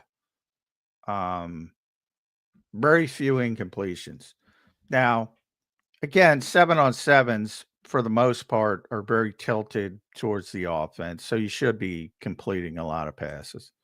But very few passes hit the ground. And the one defensive play was Andre Sam. Nice pass breakup on Grant Calcaterra. Really, that was it. You know, you can talk about some sacks, you know, where you hold on to the ball too much. Yeah. But they're not, you know, I mean, they didn't make any plays on defense. But again, it completely skewed towards the offense. Yeah, 100%. John, what did you see from the running backs out there? I know we mentioned a little bit Will Shipley earlier, but A.J. Dillon was out there. Anything stick out to you from that? Yeah, Will. I should have mentioned Will. Will looked good as a receiver. Again, running. There's no running. You know, I mean, you really can't factor in the physicality of, and that's why I think it's going to be difficult for A.J. Dillon to prove anything until the pads come on. Right. And the same thing happened last year with Saquon. You're like, what's all the hubbubaloo? Because, you know, but Will's really natural as a receiver, and he got to show off that a little bit. So I think he's off to a good start. And we'll see how, you know, one of the things about Ty Davis-Price, who was here last year as sort of the developmental running back, could not catch the football. You know, was probably a pretty good runner, but couldn't catch the football. And that's what the Eagles want. And, you know, they signed that kid out of Florida, Montrell Johnson. That's, I think you're going to see some of the same issues there. But, you know, I think we all know from Saquon's last off season, didn't do much, didn't show much, and then showed up week one, and it was like, wow. Same thing I think is going to happen this year. It's not going to do much, not going to be asked to do much, not going to show much, and then it's going to be flip the switch week one. We'll see. I'm excited for everything to get going. What are we, 98 days away now from the home opener for the start of the NFL season? Only 98 days, man. I can't believe it. We're only 98 days, John. I feel like this offseason's been flying by. I guess it was shorter because they went to the Super Bowl and they partied for a couple weeks after that. But they're still partying. Well, that's one thing. Cooper, stop partying, buddy. Cooper's partying, Johnny, man. I'm telling you, man. He was down here ripping it up in the Jersey Shore over the weekend. How'd he look yesterday? All good? Yeah, he's fine. I'm joking. He wasn't sweating out any booze, was he? No. Well, I'll tell you, such a good athlete. You can get away with it. He's so young. Especially at 22, right? He's 22. He's young, man. Cooper DeJean, 22 years old. Yeah. Yeah, he's a crazy good athlete. I think everybody got to see it with the alley-oop. His jumping abilities. He's just that's why I kind of laugh at people who say he can't play outside. He can play outside. Definitely can play outside. I think he should be outside. I've been saying that.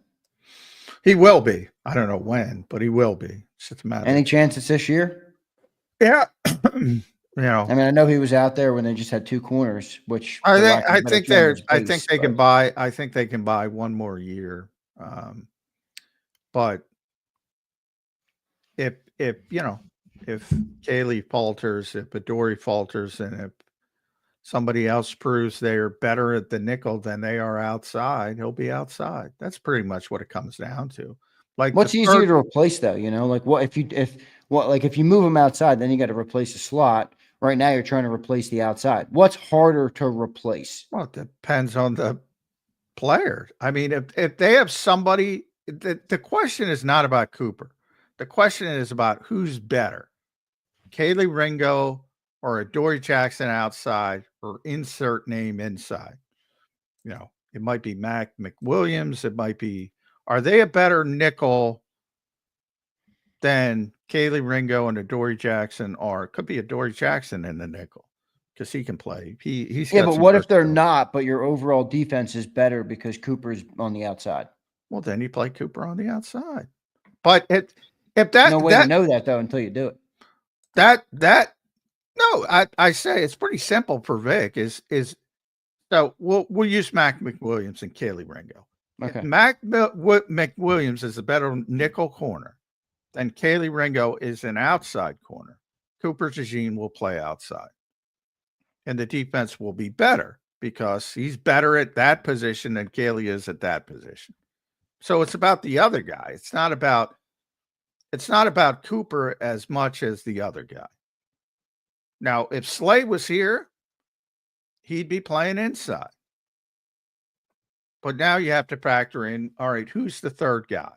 And if I have a better nickel back and an outside corner, you put him outside. If I have a better outside than a nickel back, then you leave him inside. Now he's going to play when there are only two cornerbacks on the field, he's going to play outside. He's going to play every play. He's going to be a 3-down player. So he's going to play both, but that to me is pretty simple from Vic's perspective. He'll judge, all right, what do I have? Now, from that perspective, they have more bodies outside than inside. So you would think between Ringo and Jackson and even Eli Ricks, they're going to find a better outside corner than they are a nickel corner, whether it be Jackson or Mac McWilliams or somebody else. Good stuff there, Johnny Mac. Last thing I saw, I read this, and I did read Dave Zangara's thing yesterday. That's why I brought him up a little earlier. But he had an interesting, I think he called it a stupid observation or an interesting observation of the day or something. Dave does his stupid observation of the day. What was it? No, it was Charlie Hewlett, the long snapper, was apparently launching 30-yard passes with ease or something. That was it. Charlie's long snappers are always interesting people. It's like goalies in hockey. I was a goalie. Yeah, they're all by themselves. I think they have the kickers and punters too, but they all hang out together. They're all sort of away from the real team, and yeah, they have some interesting personalities. Rick Lovato was pretty understated for a long snapper. I think Charlie's going to be more. I used to cover Mike Morris in Minnesota. He called himself the superstar. He was on the cover of the Sporting News at some point, became like a big deal. That's like Charlie was in Cleveland. Like he's one of the most popular players on Cleveland for years. I think people are going to like Charlie Hewlett. But, can you snap the ball for Jake Elliott? Because the Eagles told you what they believe. And a lot of people, for some reason, push back. Oh, it wasn't a bad snap. Jake Elliott stinks. Rick Lovato had a slip, and there were a bunch of bad snaps last year. In fact, Braden Mann got a lot of credit for getting him down. And so the Eagles made the decision that the reason Jake Elliott struggled was because of the snapping issues, and that's why they made a change. So, and Charlie's been doing it for a long time, so it should be better. Good stuff there with Charlie Hewlett, the new long snapper. Abe doesn't like what we did. He says, "Are we seriously glazing the long snap?" We talk about everybody on this show. Yeah, seriously. If you're on the we team, glazed him either. He's a new long snapper. It's the first time we've had a new long snapper here in 10 years? a long time, not 10, but long time. Well, Lovato was on the Super Bowl was on the team 17. That was he came what, 8 in years at ago? the end So of somewhere 16, okay. I think. John Dorboz got hurt, and Rick came in, and he was here for a long time. And he made a Pro Bowl, but he slipped last year. It happens. Even long snappers, you don't notice them until they slip. Yeah, and it's an important position. If they slip, you're costing your team points. Yeah, but we talk about everybody. Abe can quit crying. Abe's been a crybaby lately. 20 minutes ago, he was crying, "Oh my god, you guys aren't making me excited for the year." Then we gave up the long snapper a bit of love, and now he's got a problem with the long snapper talk. Yeah. Trolls are gonna troll. No, Abe's not a troll. Abe isn't a troll. Come on, Abe. You're better than this, Abe. Is what it is, I'm used to it at this point. Talk to me about linebacker, John. With I brought up that question to Nakobe Dean about to Ed about Nakobe Dean. What did you see from the linebackers yesterday? Was Trotter out there? First, it's Jeremiah Trotter. I've already declared it the off season of Jeremiah Trotter Jr. because he's going to get every opportunity because you're not going to see Nakobe and Jihad for the majority of the off season. So he's going to get every opportunity to prove himself. And he might be a starter early in the season. But yeah, I mean, it's his job to lose, not long term, but, and who knows, by the way, if one thing about football, pedigree comes into it, money comes into it. But if you do get an opportunity to get on the field, Brock Purdy, probably the best example of this. Nobody's taking you off the field. If you play well, nobody's taking you off the field. So that's Jeremiah Trotter Jr.'s window. More likely than not, he's going to be the starting week 1 linebacker next to Zach Bond. And if he plays well, nobody's taking him off the field. I agree. How did Munden look out there? A lot of people excited about Munden, John. I mean, he looked nothing bad, nothing good. Like I said, there were no plays on defense. Andre made the one play. His second team, rotated. They're really thin at linebacker without Nakobe and Jihad, as you can imagine. So he was on the second team, and Dallas Gant rotated with Lance Dixon, who's an undrafted free agent. Because we talk about everybody on this show. So that's another position where you saw, how injuries can affect you really quickly. But yeah, I mean, nothing egregiously bad from Smile Monday. A lot of checkdowns from the passing game yesterday, which is typical early in the process. So, you're mainly going to complete them. So I meant to look at Elliott's. I don't know how many incompletions there were, but I can think of 3, and 2 of them were drops. I wasn't keeping track because it's meaningless, but I'm trying to find Eli. So he's got Tanner had 4, so I missed 1. Jalen had 1, so I missed a couple, according to Elliot. So Jalen was 20 of 21. I think they were all checkdowns. Tanner threw it downfield a couple times. He was 14 of 18, according to Elliot. Dorian Thompson-Robinson was 2 of 2, and Colin McCord is 1 of 1. So yeah, that's and 2 of them were drops, just flat out drops that should have been completions. That's the ball barely hit the ground yesterday. So there wasn't a lot of defensive playmaking. Some offensive players, though, which is good. Danny Gray. I like that. A little Danny Gray shout out here on the show today. I love it. Good stuff. John, we got a couple super chats we'll read. We're closing in here on the end of the show. Appreciate everybody being here. Don't forget to hit the like button for us. One day after the first open OTA to the media, we had Ed Kracz in hour number 1. Ed was great this morning, as always. Let's get to some super chats here. MG says, keep doing the good Lord's work, fellas. Hey, Xander, what does JAKIB stand for? I did put this in the chat. MG, thank you for the super chat, brother. JAKIB was started in 2010 by my father. He has 5 kids. JAKIB is an acronym for the first letter of each of our names. So Joseph, Alexander, Kateri, Isabel, and Brittany. And that's where it comes from. Appreciate the super chat, brother. Rashid Mixon says, I don't get the talk of AJ and the passing game here. Tennessee, he was an okay receiver, barely a 1K wide receiver. He comes here and he's now a 1,500-yard wide receiver and one of the best. Okay, wide receiver in Tennessee. Well, he wasn't a superstar like he was when we traded for him. Well, there was some projection on that. He was good enough to get traded for a first-round pick, which doesn't happen often. That's true.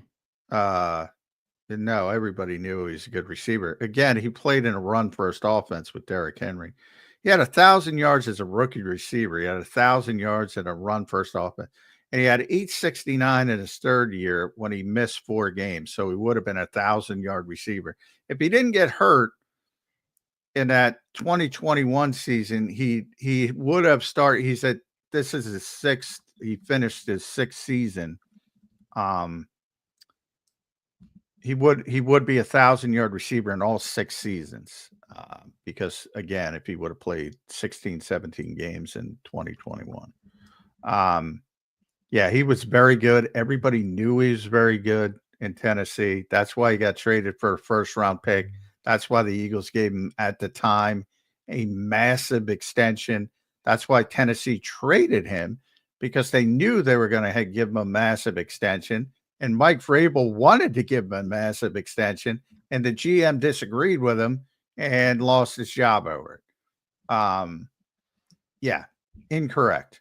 In fact, last year, similar thing, 1,000, he had a bad year by his standards in Philadelphia, but they retreated back to being a run-first Derrick Henry-like team with Saquon Barkley. And he had similar numbers as he had those first 3 years in Tennessee. Yeah. And everybody knew A.J. Brown was a big-time player when the Eagles traded for him. Everybody. Yeah, but his stardom grew big. Well, bigger. Nobody was talking. I mean, people are talking about him top 3 now, top 5. I see unanimously. Well, bigger the PFF market. guy had him number 1. You know, he wasn't bad. Bigger market, bigger team, more successful team. If Tennessee won the Super Bowl, he would have had a higher profile down there, even though it's a lesser market. If you win the Super Bowl, you win the Super Bowl. Now he's in a bigger market, and they won the Super Bowl. Always been a good. Look at the trade. How many players? What did they give up? The 17th pick? I forget the number. Whatever. 18th. It was 18th. 18th pick and $100 million. Point to the last time that happened. Usually when you pay somebody, then you get like a 2nd-round pick or even a 3rd-round pick. They paid him and gave up the 18th pick for him. Yeah, I disagree with that. Sorry, I disagree with that comment. And certainly people in the league knew. Well, you can disagree with the okay part of it, but he certainly has gotten a lot bigger in Philly. I mean, come on, John. He never even had 1,000 yards in Tennessee. He had 900. He had played 3 seasons in Tennessee. I just said he had 2 over 1,000 yards. The third, he didn't have 1,000 yards because he got hurt for 4 games. That's the only reason. It was 869. He had his first 2 seasons as a rookie. Oh, yeah, he was that's over my bad. I was 1,000 wrong, yeah. yards. He had over 1,000 1,000 in his second year. And again, very similar to last year, they were a run-heavy team with Derrick Henry. If he were on a Cincinnati team or Minnesota team, he would have been at 1,500. Yeah, I no, everybody knew. No, everybody knew. Everybody in the league knew A.J. Brown was a great player. Everybody. By that point. That's why he got the deal he got. He did get a massive increase in targets. Like 2020, 21, he had 106 targets, then 105 targets, and then he had 145, 158. So the targets went crazy up last year. They came all the way back down to 97 with those 3 games missed in the different offense. But I don't disagree as much as you, but I hear what you're saying for sure. Well, let me explain with targets. Derrick Henry, Miles Sanders, DeAndre Swift, Saquon Barkley. Yep. The only 2 years that he didn't have an absolute star at running back were the 2 years. Yeah, exactly. There's always context, people. Rashid follows it up. He says, we were a run-heavy team 3 years straight. Not that you really want to compare Miles Sanders. They were a run-heavy team compared to most teams. But you think they weren't more run-heavy last year? They had the 31st ranked passing offense with A.J. Brown, Devontae Smith. Come on, Rashid. Be better.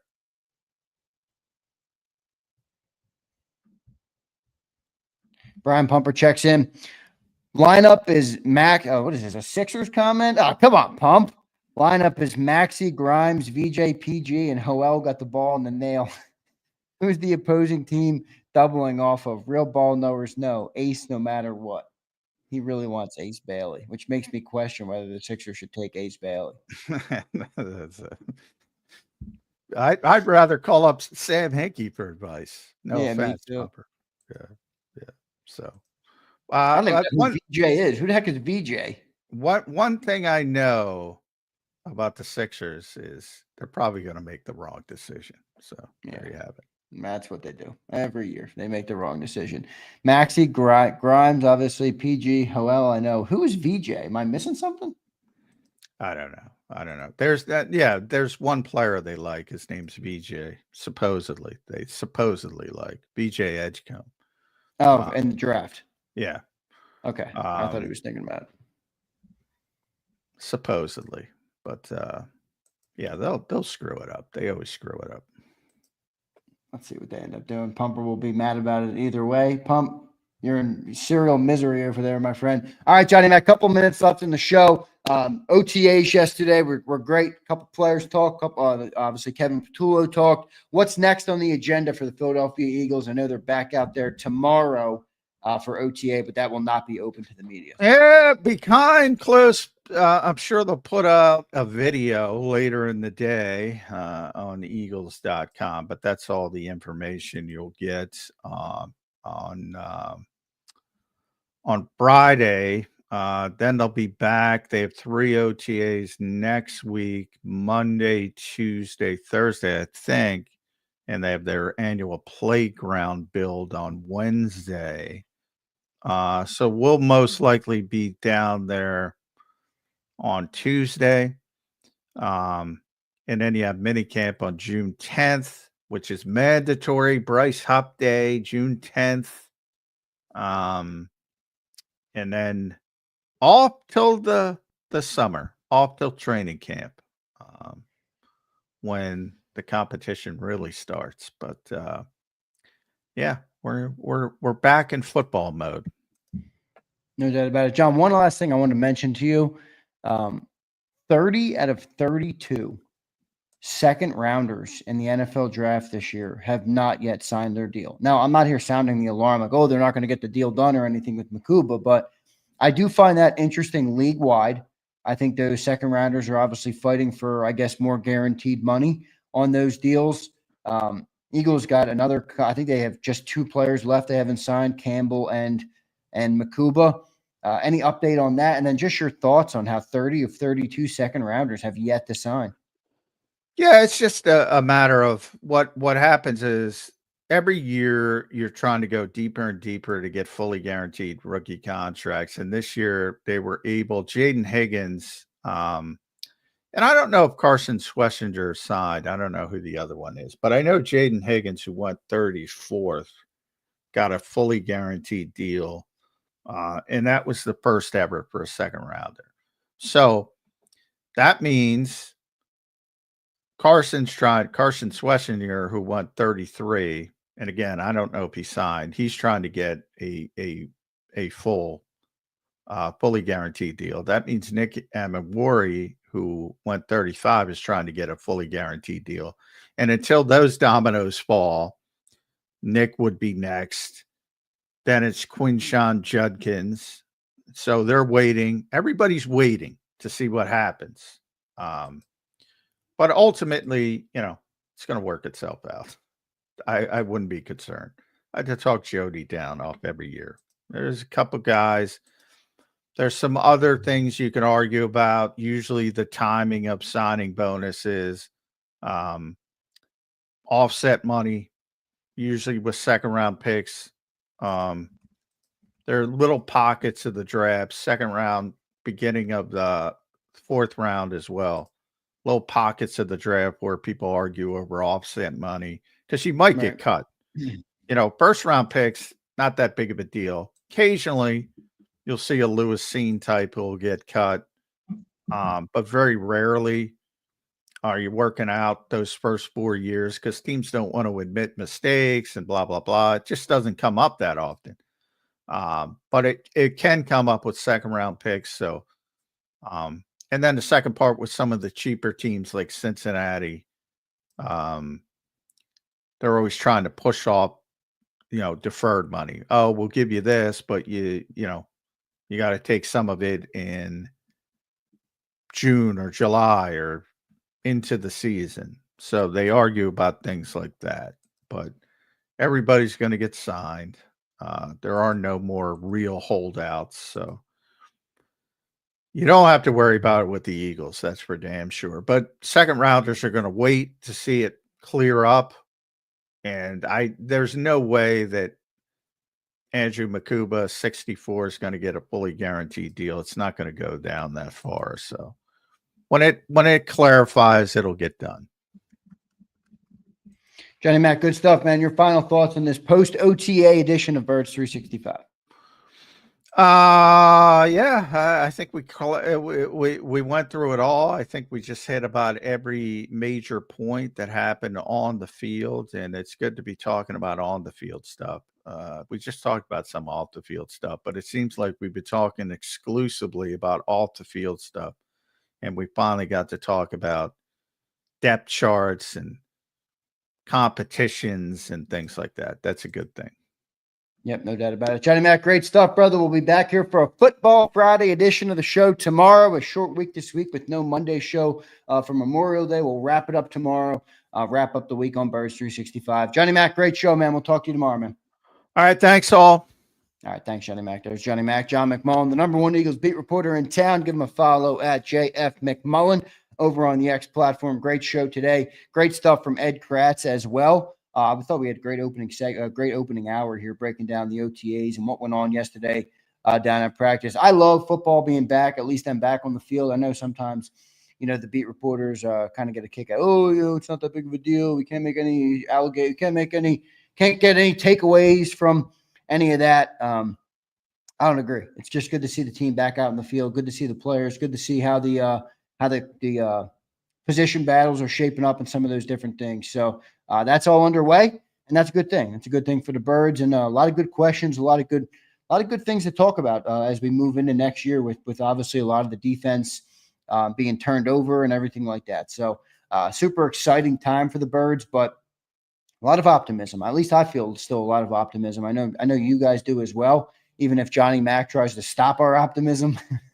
All right, I still feel a sense of that optimism. So good stuff. What are these crowns for, Abe? I don't know what the crowns are. I don't know what's going on over there in the crowns today. All right.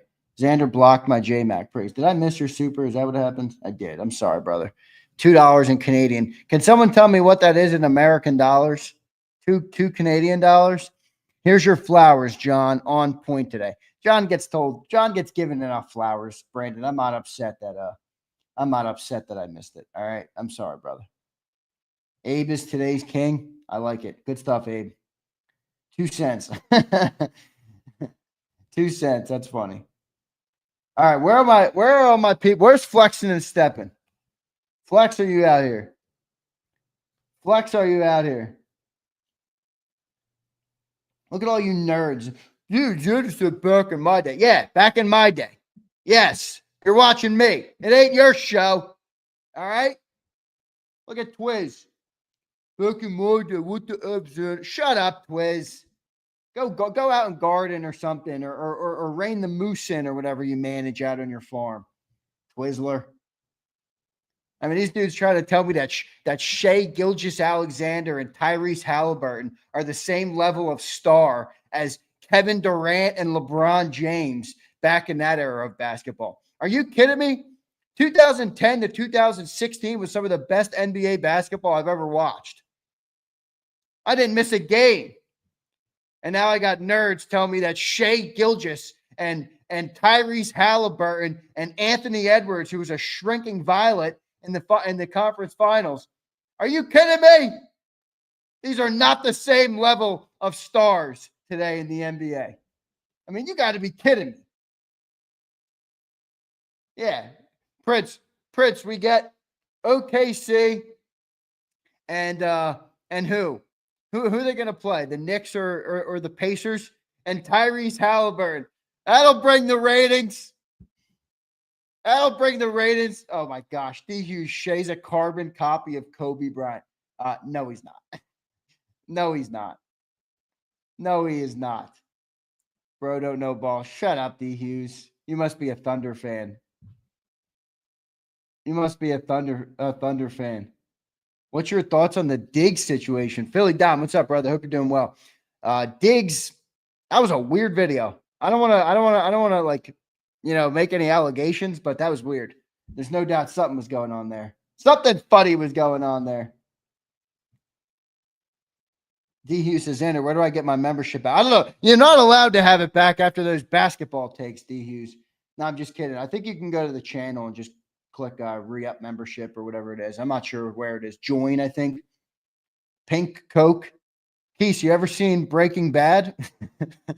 You ever seen Breaking Bad, Keith?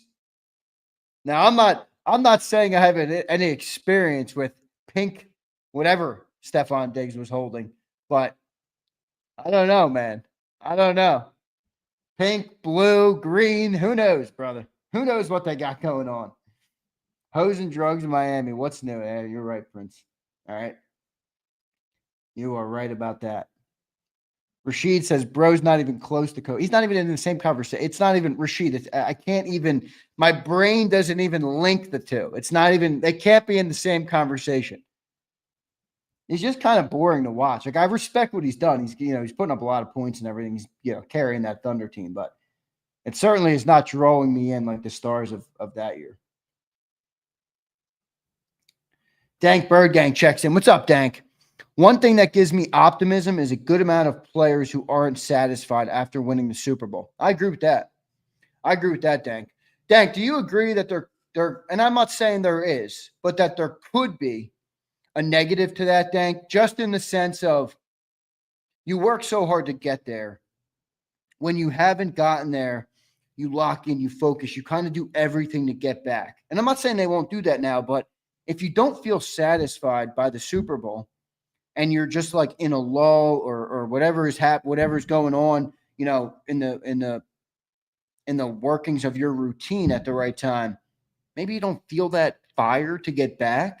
I don't know. Do you see that there could be a negative there? I'm not saying there is, but I would question if maybe there is some part of that could be negative, where it's like, all we care about the process, and like, yeah, if we get to the Super Bowl, who cares? You know what I'm saying by that? I don't know. Maybe I didn't articulate that well.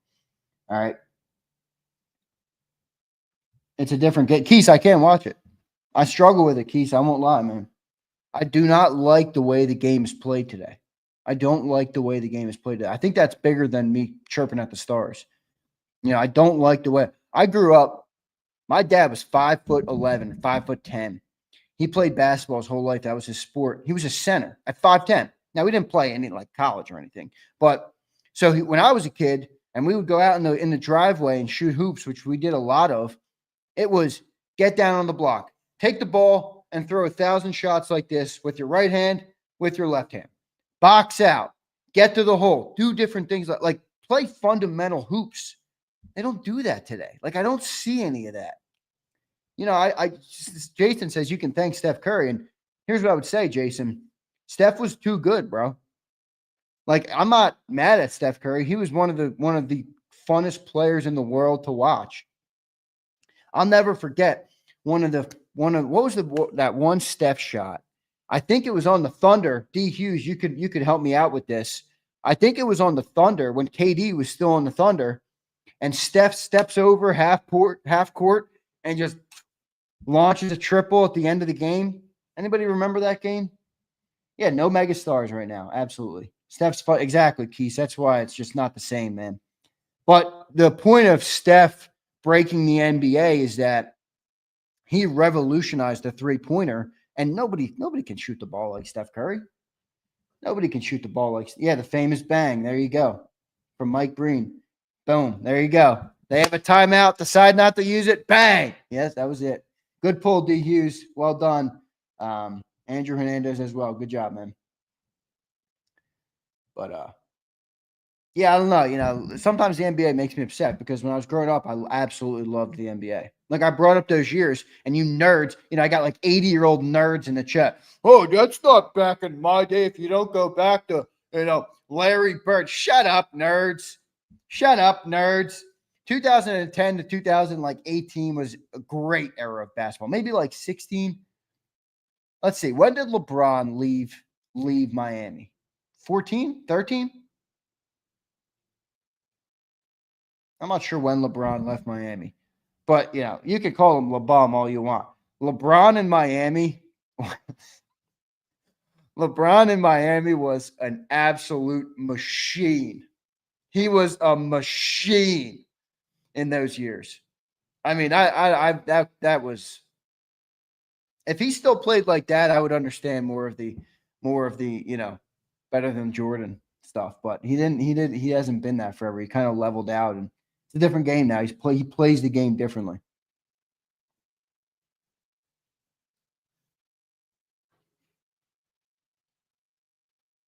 He went to Cleveland in the 50s. Is that what it was, Devin? Damn, that's late. I'm a diehard Heat fan. Are you, Ryan? Yeah, dude, those are crazy years, bro. LeBron in those years was, I mean,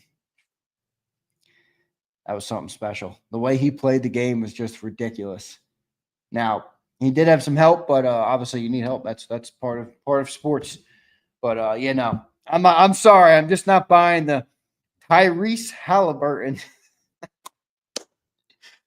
I mean, I watched LeBron versus KD. I watched KD versus Steph Curry. I watched LeBron versus Curry. I watched LeBron come back from that super team, the 73 win. And you're trying to tell me that Gilgeous and Halliburton are the same or better? No way. I know you guys don't think that. I know you don't think that. Yeah, that was a fun time. LeBron in Miami was a different beast, man. And he was a different beast. Charlotte Jordan was pretty rough. Yeah, it was. 2016 Game 7 was the last NBA game worth watching. LeBron plays defense at the end. Both. Which Game 7 was that? Was that when he came back from 3-1? No, right? That was earlier than that. Yes, it was. That was when he came back from 3-1. By the way, I love LeBron. I mean, I liked LeBron back then. I'm a Jordan is the GOAT guy, but I did respect LeBron for his game. He doesn't win that final without Kyrie Irving. He doesn't win that final without. Now you could say that about any final, right? You need good players, but that shot by Kyrie Irving, that clutch shot at the end after the block, Kyrie Irving was lights out in that series too. 2006, Wade was elite. I was a youngster. I was, 8 years old at that time? Yeah, Wade was a beast too. But Wade needed LeBron. I mean, now he won what? What did he win? One before LeBron got there? Ray Allen hitting that three was insane. Absolutely was. Prince in Miami. That was crazy. Would MJ win without Pippen? Yeah. I don't know. It's a good question. Probably not. Probably not. So it's fair to say that. It's definitely fair to bring that up. I just think Jordan is more of a killer, more of a cold-blooded assassin when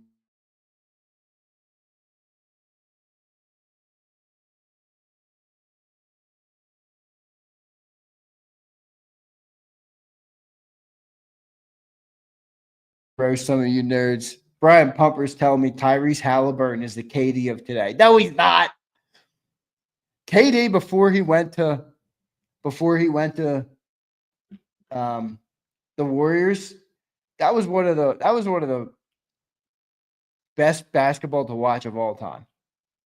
6'11", Kevin Durant shooting jump shots like they were silk, like it was butter. Incredible. 2017 KD was a monster. Yeah, man, I love those years. Pumper says the only respect LeBron gets from Brian Pumper is bagging Savannah. That's fair. It's one of my favorite things about LeBron. Right? Got a great family, got great kids, takes care of his whole family. I respect that a lot about him. I do. I respect that a lot. Prime D Wade was a beast. Yeah, he was.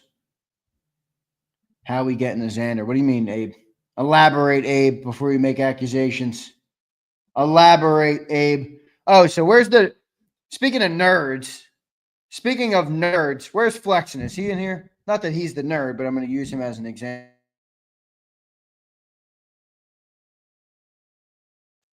Let me see if I can fix it.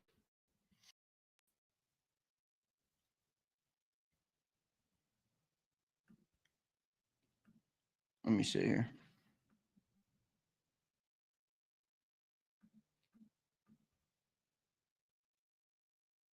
I might be lagging. Am I lagging? Damn, it's my Wi-Fi down here. So Flex, you keep telling me I need to go. Oh, the lag. Got you, Abe. You keep telling me I need to eat my spinach. So I was given this drink this morning. All right. Let me see if I can get it. Orange, mango, pineapple, cucumber, celery, spinach, and romaine. All right. There you go. That's the biggest dose of spinach I'll have in the next year.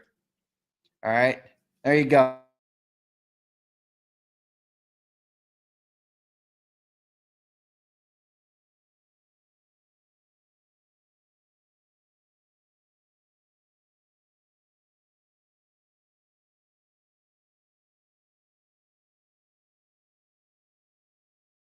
Not so good. All right. I don't know about that. Look at Mo Mommy. A guy with a Kago collection is calling us nerds. Oh, look at your name, Mo Mommy.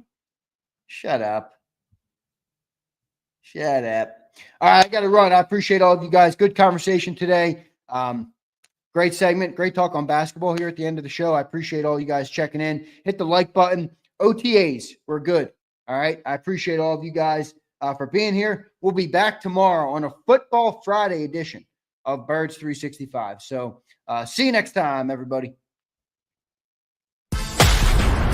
You've been listening to Birds 365. the destination for the passionate Eagles football fan who bleeds green. If it's Eagles football, we're talking about it. Debate inside the locker room and guests that are some of the greatest football minds from around the region. We hope you enjoyed the show. We know we had a blast. Make sure to like, comment, and subscribe, and we'll be back soon.